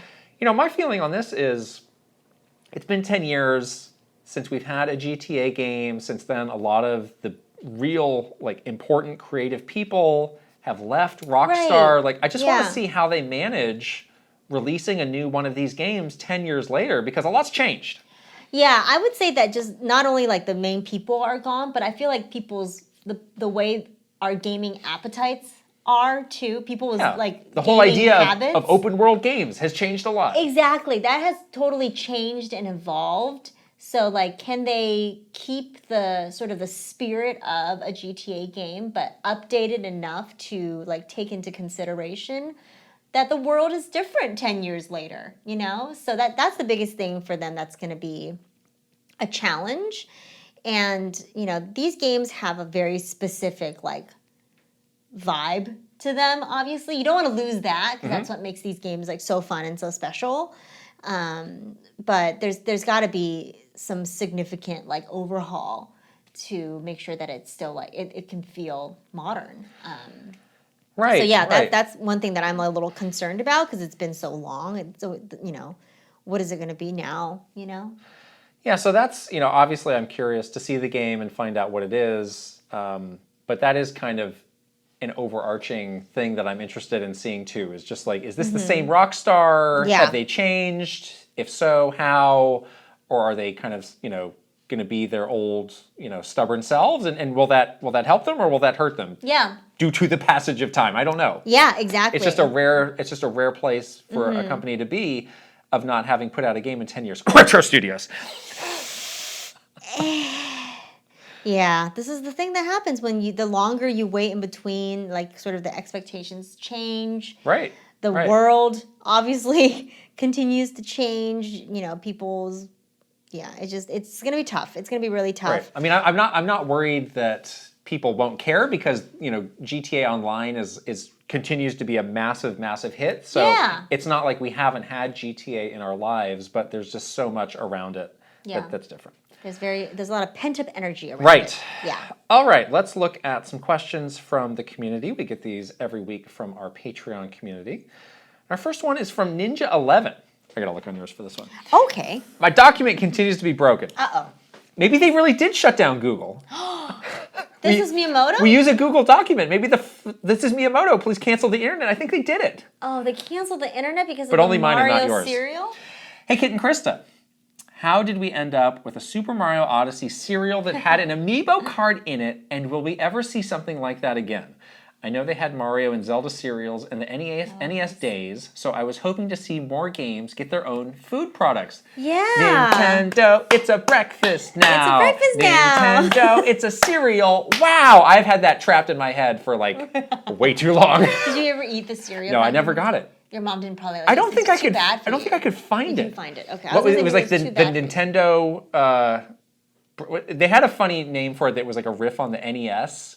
Yeah, it's like the Nintendo The Nintendo like nutritional system or something like that. I don't know. That's not what it is, but they had some funny name. And I remember half of it was Mario and half of it was like Zelda. Yeah. They must have had two different bags. This is where I go on eBay and I buy like a vintage box of cereal really and I open it up and I kill myself. It's gonna be like that. Like Steve MRE. Yeah, it's like a puff of cereal dust that's well, gonna that's like the end of me.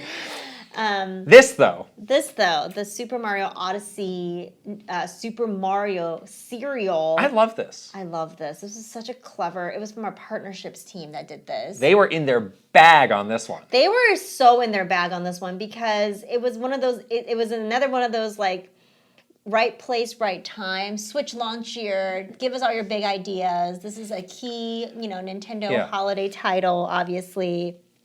This is where like Nintendo was putting so much like effort, energy, money into like mass marketing, where they wanted to reach like people in different places. That's not just like on YouTube with a game trailer or something like this. So this ended up being one of the things that they did, which is amazing. Around this time, though, this team, which is called Strategic Initiatives, kind of went through some philosophical changes and some personnel changes.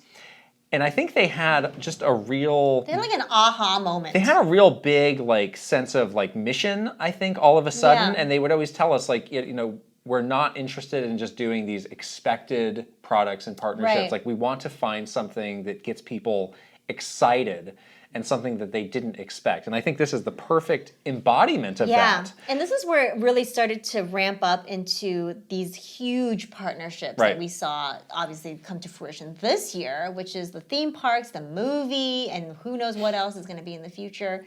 But yeah, this ended up being one of those first early examples of that team turning it into their big new focus.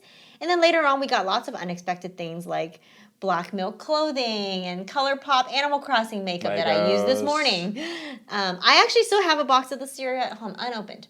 I don't, so you should bring that in. I'll bring it in. Yeah. Put it back here. We can. Yeah. Or we can eat it.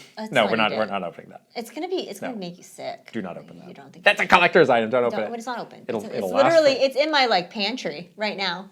What kind of cereal is it? So it's an original... It looks like it's original... So it's not based on any other type of cereal? The closest thing I can see is a Lucky Charms, maybe? Because it has the marshmallow bits in it. Why do they call those marshmallows? It's not marshmallows. To me, those are really not marshmallows. It's just sugar cubes. Is it like a freeze-dried marshmallow? I think so, yeah. Because as a kid, I would sometimes get those, and I was like, this is not a marshmallow. What is this weird thing it's a weird texture too. It's styrofoamy. It is, and it has a weird when you bite into it, it's squeaky a little bit. I don't like it. I know Nintendo should make more food things. I would love that because they used to do sodas as well. Remember the sodas? We've talked extensively about those sodas. And then there was when we were there, they did do something with was that candy? I was no, it was Chef Boyardee, or was it SpaghettiOs or Lunchables? There was definitely Lunchables. It's all the Lunchables you can eat. I don't know what else you could ask for. Go-Gurt? Remember the Go-Gurt? Pizza rolls. Pizza rolls. But that was not... There was no amiibo in your pizza roll. It was not an amiibo in the pizza roll. Pizza roll amiibos. They should put an amiibo Let's do that. We might sell some more. So exploding your oven. Anyways, that's fun. Yeah, I really did love this, and it was such a fun thing. I think we gave it away at the lunch event, too. That's how I got my box. Really? Mm-hmm. Okay. It was very cute. Just throwing cereal into the crowd? Okay. Boxes of it or loose cereal? Like a t-shirt gun at a basketball game? You have a cereal gun? I love a shotgun that. Just open your mouth. Shoot cereal? Shoot marshmallow Nintendo cereal into your mouth. It's great. Frilio asks, what is the likelihood that we will see a Mario Sunshine 2 or a Mario Galaxy 3? Do you think Nintendo will ever revisit these games, or have they since moved on a long time ago? Oh, wow. Sequels to these okay. I think... Oh. We talked about this not long ago, but I'll say it again. I think Nintendo might like another crack at a Mario Sunshine game. You think so? I think they know. I think they have the self-awareness to know that was not their best work. Oh. And I think they probably feel like, we could probably do a lot better. We could probably make a great Mario game with the flood in that setting, with everything that we know now and we've learned making all these 3D Mario games. Yeah. I mean, this was just the second 3D Mario game. Yeah, that's true. This game's old. It's got promise. Right. Additional promise. I wouldn't hate that. I hope that I'd like the next one more. I want That's the point. I want to love it, but I don't. Yeah. I would love to see them try it again, honestly, too. Sunshine or Galaxy? Sunshine. Yeah. I think when you look at these two games, it's kind of interesting because one game was a bona fide hit, right? Mario Galaxy is a hit. There's Mario Galaxy 2, obviously. So I feel like Nintendo kind of knows that this is a franchise that we're gonna be able to sell. We're gonna be able to make another game. Versus Sunshine, where maybe they do have that perception of oh, there's so much more that we could have done, but we couldn't. We were limited by XYZ hardware, stuff, back in the day, whatever. Maybe now we can do something that's truly up to the vision of what we wanted Sunshine to be. Mm-hmm. So it'd be interesting to see which path, if they did remake these games, which path they would take, the sure thing or the thing that sort of would be very satisfying if they could like make it a huge, thing.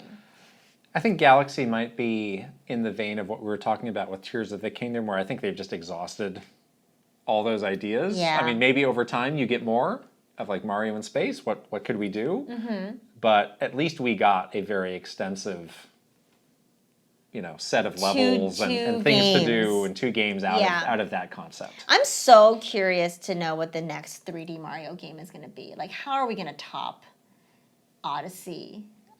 I'm so curious. So I can't wait. I can't wait to see what that team gets up to. They're up to it now, but can't wait to see it. More predictions? Not right now. Test Scoop's next. Hi, Kit and Krysta. Which games currently slated for next year are you most interested in playing? Additionally, are there any older games you're excited to get back to after the nonstop 2023 flurry demanding everyone's time on new releases? Thank you for your time.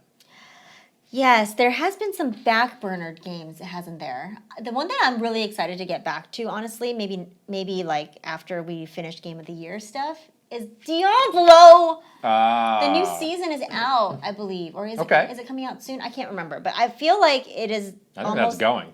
Great. Yeah. Then it's time for us to go back because we had so much fun. We were playing with other, ex-Nintendo people and hanging out. It was such a fun hangout game. So I would really like to go back to that, maybe early next year or even like end of this year before we get too busy again. The one for me is Cyberpunk and the new DLC, and I think I probably would have played that by now if so many people didn't say just start over, just start a new game. Yeah, the game's not incredibly long though. It's not, but I just didn't have the time for it. But I think fairly soon in December, I can get going on that and check it out. I'm very excited. I saw that they put out like the patch and they're like, this is it. And then even they're like, oh, actually we have one more patch that added like some more stuff. That's right. I saw that. But that's really all. Is it? Is it though? Is it really? You They're got just more stuff to picking say? away. They can't help themselves. As far as 2024 games, there is like a Dragon Infinite Wealth. That one looks really cool. Pretty early for next year. I think that's probably at the top high on your list. Of my list. Are you going to play the Princess Peach game? I'm very interested about that one because we haven't seen that much of it. Yeah. And I still don't know like if it's... There's a chance, unfortunately, that it could be this very flimsy, like kind of throwaway game. Yeah, but it could be the complete opposite. We don't know. Yeah. So I'm very intrigued. I'm very intrigued. I think that people know that I'm not the biggest fan of Princess Peach, but like I really want this game to change my mind and make me into like a huge Princess Peach fan. That would be cool. That would be really cool. So I'm pretty interested in it. Obviously, my most anticipated 2024 games right now so far is Thousand Year Door. That is just, I'm just ticking away the days here until I can finally like play that game again. I can't wait. It's going to be awesome. It's going to be so good. So excited. Yeah, there is also, I think for pretty early, I don't remember if it's January or February, the Prince of Persia game. Oh my gosh, yes. Which it's been a while since we've heard. I kind of forgot about that. Much I haven't heard about it. About that, but that looked great. With that and Yakuza, that's a pretty good January start. I think I'm pretty good for the start of next year after that. Wow. Yeah, so. there was a moment early this year where we were bored. So we ended up playing Fire Emblem, and then we were like, eh. But I don't think we'll be bored next year, early next year. So that's good. I'm glad. Wow, look at that. How fun. Here's an opportunity for me. So this is written in katakana. I think this says Zaku. Is it short for Zach? You can read that? That's so impressive. Zaku, yes. Hey, Kit and Krysta, I remember watching an episode of Nintendo Minute that was a Draw My Life. In it, you both talked about your love for Nintendo before joining the company. As a Nintendo fan, I couldn't imagine the emotions I would feel becoming part of something I love so dearly. My question is, when you joined, what were some of those feelings, strictly as a Nintendo fan? And if not for you joining and being part of the company, do you think that you would still be as big of Nintendo fans? I'd love to know.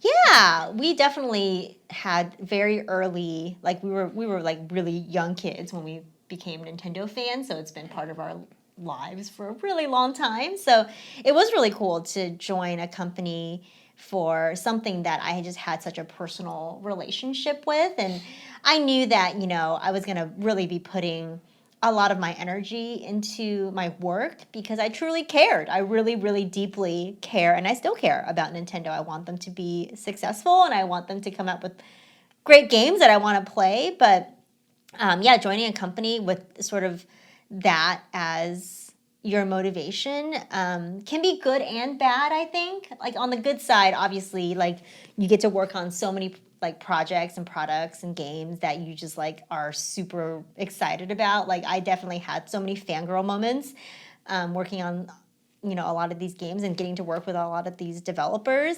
Had to keep that kind of under wraps to be professional, but I definitely was feeling it. But there were also some times where like I wish I didn't care that much. Like I wished like I was exhausted and I was like killing myself basically like to the detriment of my own health and well-being because I could not separate my fandom from the good practices of having boundaries for your work. I like could not separate it. So it was hard because I was like I would tell myself after like long, exhausting days, like, I don't care that much anymore. I'm just not going to try. And I couldn't do it. That's such a lie. It's such a lie, right? Like, you just can't, like, you can't get yourself to stop. So those parts was really hard because I was like, I wish I could stop, but I can't. And I was like, I felt my body, like, crashing and burning, basically. And I was like, I'm gonna die. Oh, all right. So that part was really hard, but I don't think being part of the company made me any less or more of a Nintendo fan. Right. I think I would always be a Nintendo fan, no matter what. I just love, I love video games, and they make some of the best ever. So yeah, I think I'd be a fan no matter what. I do occasionally get people like asking me, they're like, you don't work there anymore. Why do you still care? Why do you still talk about this all the time? It's like, I do care. Yeah, I care a lot. I care a lot. It actually had nothing to do with me working there or not. That was, a great thing that I got to do, but that is not the reason why I cared then or why I care now. Right, exactly. When I was thinking of joining, I could tell from the interview process and the people I was talking about, like, this is a different kind of company. This is going to be like a very strenuous, demanding experience of me. But I had this feeling of like, gosh, this company has given so much to me. Like I do feel okay, like giving back. Yeah. And pretty quickly that balanced out. And maybe got a little out of whack. I think you got out of whack. I think you. Okay, but it was the way I was feeling of like if there was ever a job where I was really going to push myself and stretch myself to do things that I hadn't done before or work harder than I was at the moment. Like this is definitely the one. For sure. Because because you care. I could be doing that and working at some like lame insurance company or something and just like, oh gosh, this is soul crushing. Yeah, exactly. So it was still it was demanding, but it did have those rewarding elements because you had that connection to it. Yeah, exactly. Yeah, but it's a dangerous thing. I think right. I'm much happier and I'm much healthier now that I'm on the other side and I can just be a fan again. It is very difficult when your job is your passion. That just becomes very muddled, and it can be hard for people, and it was hard for me. Podcasting is not your passion? I love to podcast. I love to, but doesn't feel like a job, Yes. So it's a very different experience. So I'm really glad that we had that experience, and now we can be on the other side of it. VGM Life asks, hi, Kit and Krysta, I really enjoyed your Mario Kart 8 retrospective, and I think it's super interesting that you predict Mario Kart 9 will be a launch game for the next system. My question is Mario Kart a system seller? I always buy these games for when I have family over, but is Mario Kart a game you must buy if you already have a Nintendo console, or is it a game you must buy a console to experience? This is a fascinating question. Yeah, that is a fascinating question. It's true that, Nintendo's always been like that. They have the mantra of like software sells hardware. So there is a huge, I think, focus to just pair the right launch games with a system to make it a must buy, as you very aptly pointed out here. I think Mario Kart does the job two ways. It's a very like mass appeal game. So if you want your next system to like really appeal to everyone, which is what Nintendo definitely wants, you're gonna need a game like Mario Kart that everybody already has. Like they know how to play it, they know what it is, they know who Mario is. Like then you gotta check those boxes. So I think it does that job. And then the other thing is that they want people to continue to see Nintendo as like this family system. So like your point about how you bought these games for when your family comes over is exactly why this game exists. Is like they want people to think in their heads like, I need to buy this system because everybody in my family is going to enjoy this together. Right. And that's why it's valuable about it to like have this be a conduit to us spending, quote, quality time together. That works, and Nintendo wants to do that. And that's why I think this game will sell the next console. I think prior to Mario Kart 8, my answer would have been no. But post Mario Kart 8, I think the answer is yes. I think that game and just, the leap in quality that it had and all the support, and I do think now that it is something where you could make that, the lead game for a console launch and be in really good shape. It is, that rare game that services a lot of different types of players and satisfies a lot of different types of players. Yeah. And previously it was always like, well, the Mario game, the Zelda game, like that's what's going to be the system seller, and they still are.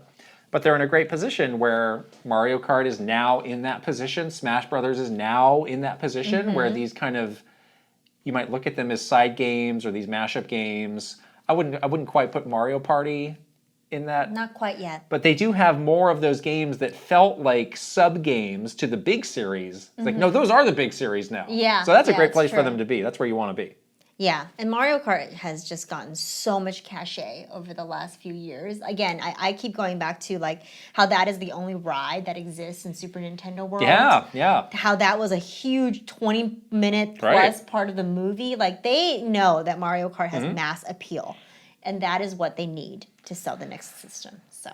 Yeah, last question is a juicy one from Super Pistachio. I thought you were going to put this in the bonus Q&A. No. Hello, Kit and Krysta. Have you had moments where coworkers attempted to throw you under the bus for mistakes they made, but you were able to neutralize them and avoid blame? What if I did the throwing? Just kidding. I never did that. Oh my God, I've never done that. I've never done that. I don't know if this happened to me, but I think it happened to people around me, and I was giving a lot of advice to someone people that gotten thrown under the bus to like help them out of a bad situation. This definitely happens. This happens everywhere.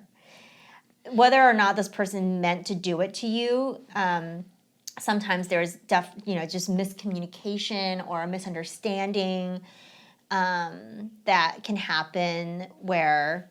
Yeah, it just becomes a thing. The other thing is that like when you are sort of in some leadership roles, like you're just gonna have to take responsibility for it, unfortunately. And like that's just the way it is. To me, like that felt like part of my job was like right. I will take whatever blame there is. Yeah, just give me the blame. It makes no difference to me. Yeah. Like, let these people be undistracted so they can do their jobs. Right. And all this other stuff, like, I'll deal with it. Yeah, we definitely got in trouble, like, for things that happened. But I think it's because, like, you're part of your job as a manager, as a leader of a team, is sometimes you have to take the blame, which is fine. I think most of the things that happened in this realm was due to miscommunication and like some sort of misunderstanding. And this happens a lot, and it happened even more at Nintendo because there was a language and cultural barrier. So like most of the times when a bad thing happens is this is how it goes. It's like you did a thing, Japan was unhappy with the thing that you did. They get upset, and then they ask you, very sternly, like, what happened? Why did this happen? We're very upset with you. Explain yourself. And then you basically have like 3 days of communication to explain yourself. And it doesn't matter who did the thing, right? It could be somebody on your team. It could be you, whatever. So there's a lot. When this happens, sometimes there could be a lot of finger pointing. You know, like, well, you're the one that was the lead on this activity. How could you let this happen? Or like, explain why the agency did this. Why did you not, you know, communicate better to the agency? There could be a lot of that happening that you kind of need to muddle through. That was the bulk of, I think, these types of situations that we were dealing with.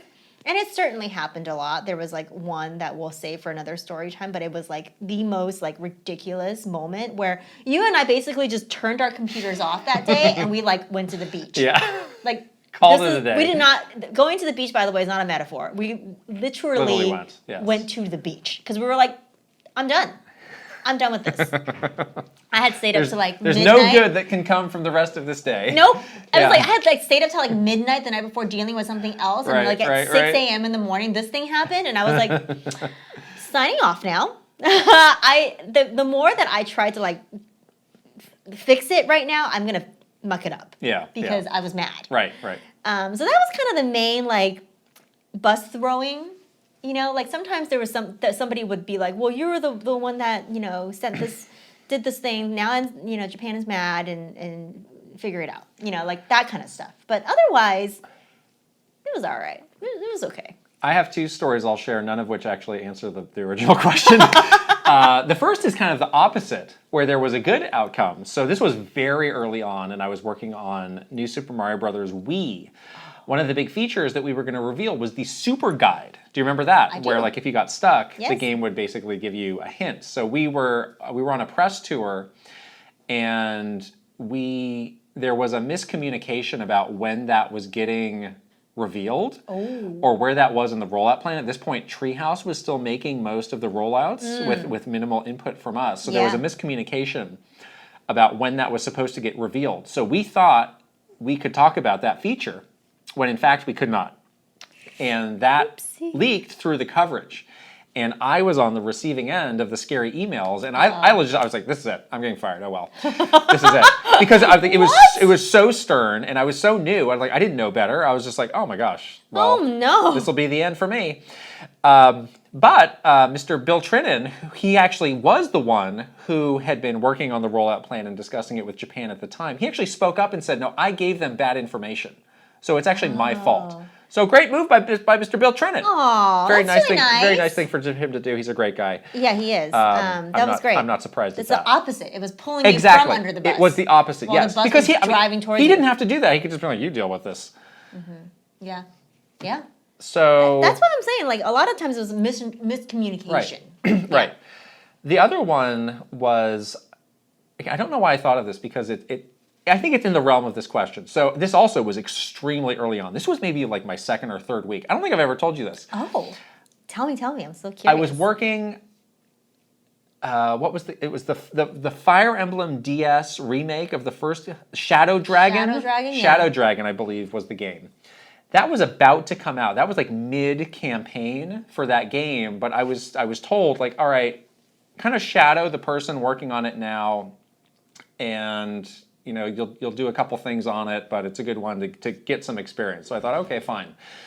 And they had done something with that game where there was some new coverage that had been generated, and what we would often be asked to do is to send out the coverage to the leadership to show, like, oh, look at the great work that the PR, look at the great work that the PR team did. The good recaps. So the person in charge told me, he said, hey, can you please send the recap for the latest coverage on the game? And I did. And the person who was leading that campaign came in to my office, shut the door, and was like, you just took all my credit for this coverage that we just got. And I was like, okay. Really? First of all, I'm sorry. Second of all, I was literally told to do this by our boss. So this is just a miscommunication. You know, I'm not that kind of guy to be stealing your glory or whatever this is. Oh. I'll be careful about that in the future or whatever. So that was kind of a weird thing to have happen. Oh my gosh. I wouldn't consider like random preview coverage on this DS Fire Emblem game to be a big deal either way. Yeah. But some people were really particular. This person thought otherwise and was quite upset by that. You were sending it to some pretty top execs, and I though. thought, I think okay. Reggie was on that email, right? Yeah. But some people did, they were really, really particular about who sends out the recaps. Right. Because there was a perception that the person that sends out the recap Did the work. Right. And we used to send the recaps out, like, the person that sent it out would, like, sign it, like, Krysta and team, or, like, right. Krysta and... To try to get out of that thinking. Yeah, that right. did happen. That did happen. Just gonna put it out there, though. The person that was really writing the recaps was Golan. Did the PR team write any recaps, or did we copy and paste the emails, change the signature to ours, and send it out? Actually, there was a stretch where I didn't like the way I did do the recaps myself because I didn't like the way they were being done. I think that I tried my best to not copy and paste it, but there was moments where I was very, very busy and I did not have time, and I definitely copied. I'm not gonna lie about this. Like, Golan does a lot of work for the Nintendo comms team. Yes. Like, they do a lot. Leave it at that. We'll leave it at that. And I definitely, now that I'm doing my own stuff, like, I'm like, oh, I learned a lot because Golan used to do that. Wow, that was a lot of work. So Golan, shout outs to you guys. You guys are amazing. Legends, truly. Them's the questions. Another great group. Oh boy, wow. That was fun. I can't believe that we're getting so close to the end of the year and we just have a few more episodes and then we are into 2024. It's exciting stuff. Sure is. All right, shall we shout out some wonderful superstars? Let's do it. Okay, Aaron Hash. Ben Eichhorn. Maru Mayhem. Eigenverse. Kiss My Flapjack. Mike Chan. Roy Eschke. Switching it up _ Safazon. VGM Life. Link, the hero of Wins. Angela Bycroft and her pig Molly. Thomas O'Rourke. Kyle LaBeouf. Roberto Nieves. Frederick Ulf Conradson. Andrew Uhas. Chili. Bruce Dash. And Rain Tech. Yay! All right, here we go with our wonderful One Up Club graduation ceremony. Aaron Burgundy. Ale Alejandro. Astrodev. Awesome 46. Bad Moon Horizon. Benji B. Blue Yellow Gray. Bookem Dano. Bookishly Fab. Brooke Obscura. Brovac Novak. Cameron. Chili Squirrel. Christopher Lay. Captain Alex. Crimcat. Sea Roper 17. Cynical Squid. Dachshund. Doinko. Dolce. Dino Punch. Elite Peach. Espars 50. Fart Priest 69. Fairbound. Fernie Just Forever. Fox Deploy. Garrett Holfish. Garth the Wolf. Gartooth. G-Sun 101. Heroic. Iris Marin. Jay Rando. Jabroni Jones. Jeffrey Hernandez. Jerry 92602. Jesse Hernandez. John Responte. Jonathan Rowe. Jordan Collette. Jordan Hemmerly. Juji Fruit. Just Camtro. Justin Lemminger. Kawa 2796. Keith Kwan. Kevin Delane. Kilo Kibo. Christorati Kid. Christopia Party With Me. Kyle Gamer Barry Rookie. Hal Kretzer. Linnell Stickman. Lazy Cat for Coffee. Lex. Lit. Macho Potato. Mad Dog 5981. Magnificent Easy G plus Callie Marie. Marky Man 64. Mario Man 392. Mecha Dragon 101. Megan. Michael Cravens. Mikey. Motomania. Mr. Andy Pond. Mr. Beans and Dip. MSN Poke Gamer. My Tran. Nasir. Nathan Burkhart. Nick. Ninja 11. Panda Buns. Pangy. Policy Pace. Paul Gale Network. Prime Factor. Prince Charmless. Raver. Ryath 1. Rob Osborne. Rocks. Rhinetta. Sharif Jackson. Sheer Cold Vanilla. Shinryu. Slowbro. Snazzle. Spicy Munchkin. Steel Citrone. Tales of Link. Tech Magic. The Shark Among Men. Thomas Alvarez. Three Rivers. Topher Schmofer. Travis Torline. Trajawi. Tugs Puppy Bear. Tusku. Tyler Geis. Vesfes. Video Game Stupid. Viridian. Virtual Bot. Weed Kingdom. WG Grizzy. What Up Khalil. Wicked Davy. Will Johnson. Zudaverf. Zelgrad. Zapatty. And Zroyd. Wow, there's some additions to the ending Yes. cycle, and I was like, whoa, oh, Get thrown off. the W's. Excellent stuff. If you like us to read your name, plus many other great benefits, join us at patreon.com/KitandKrysta. And if you're watching this on video on YouTube, you can go ahead and subscribe, give this video a thumbs up, and leave us a comment. And if you're one of our great audio listeners, you can also subscribe, leave us a 5-star rating, and a written review if you please. And we're on the socials, on Twitter, Instagram, TikTok, Facebook, YouTube, and Threads. Give us a follow, please.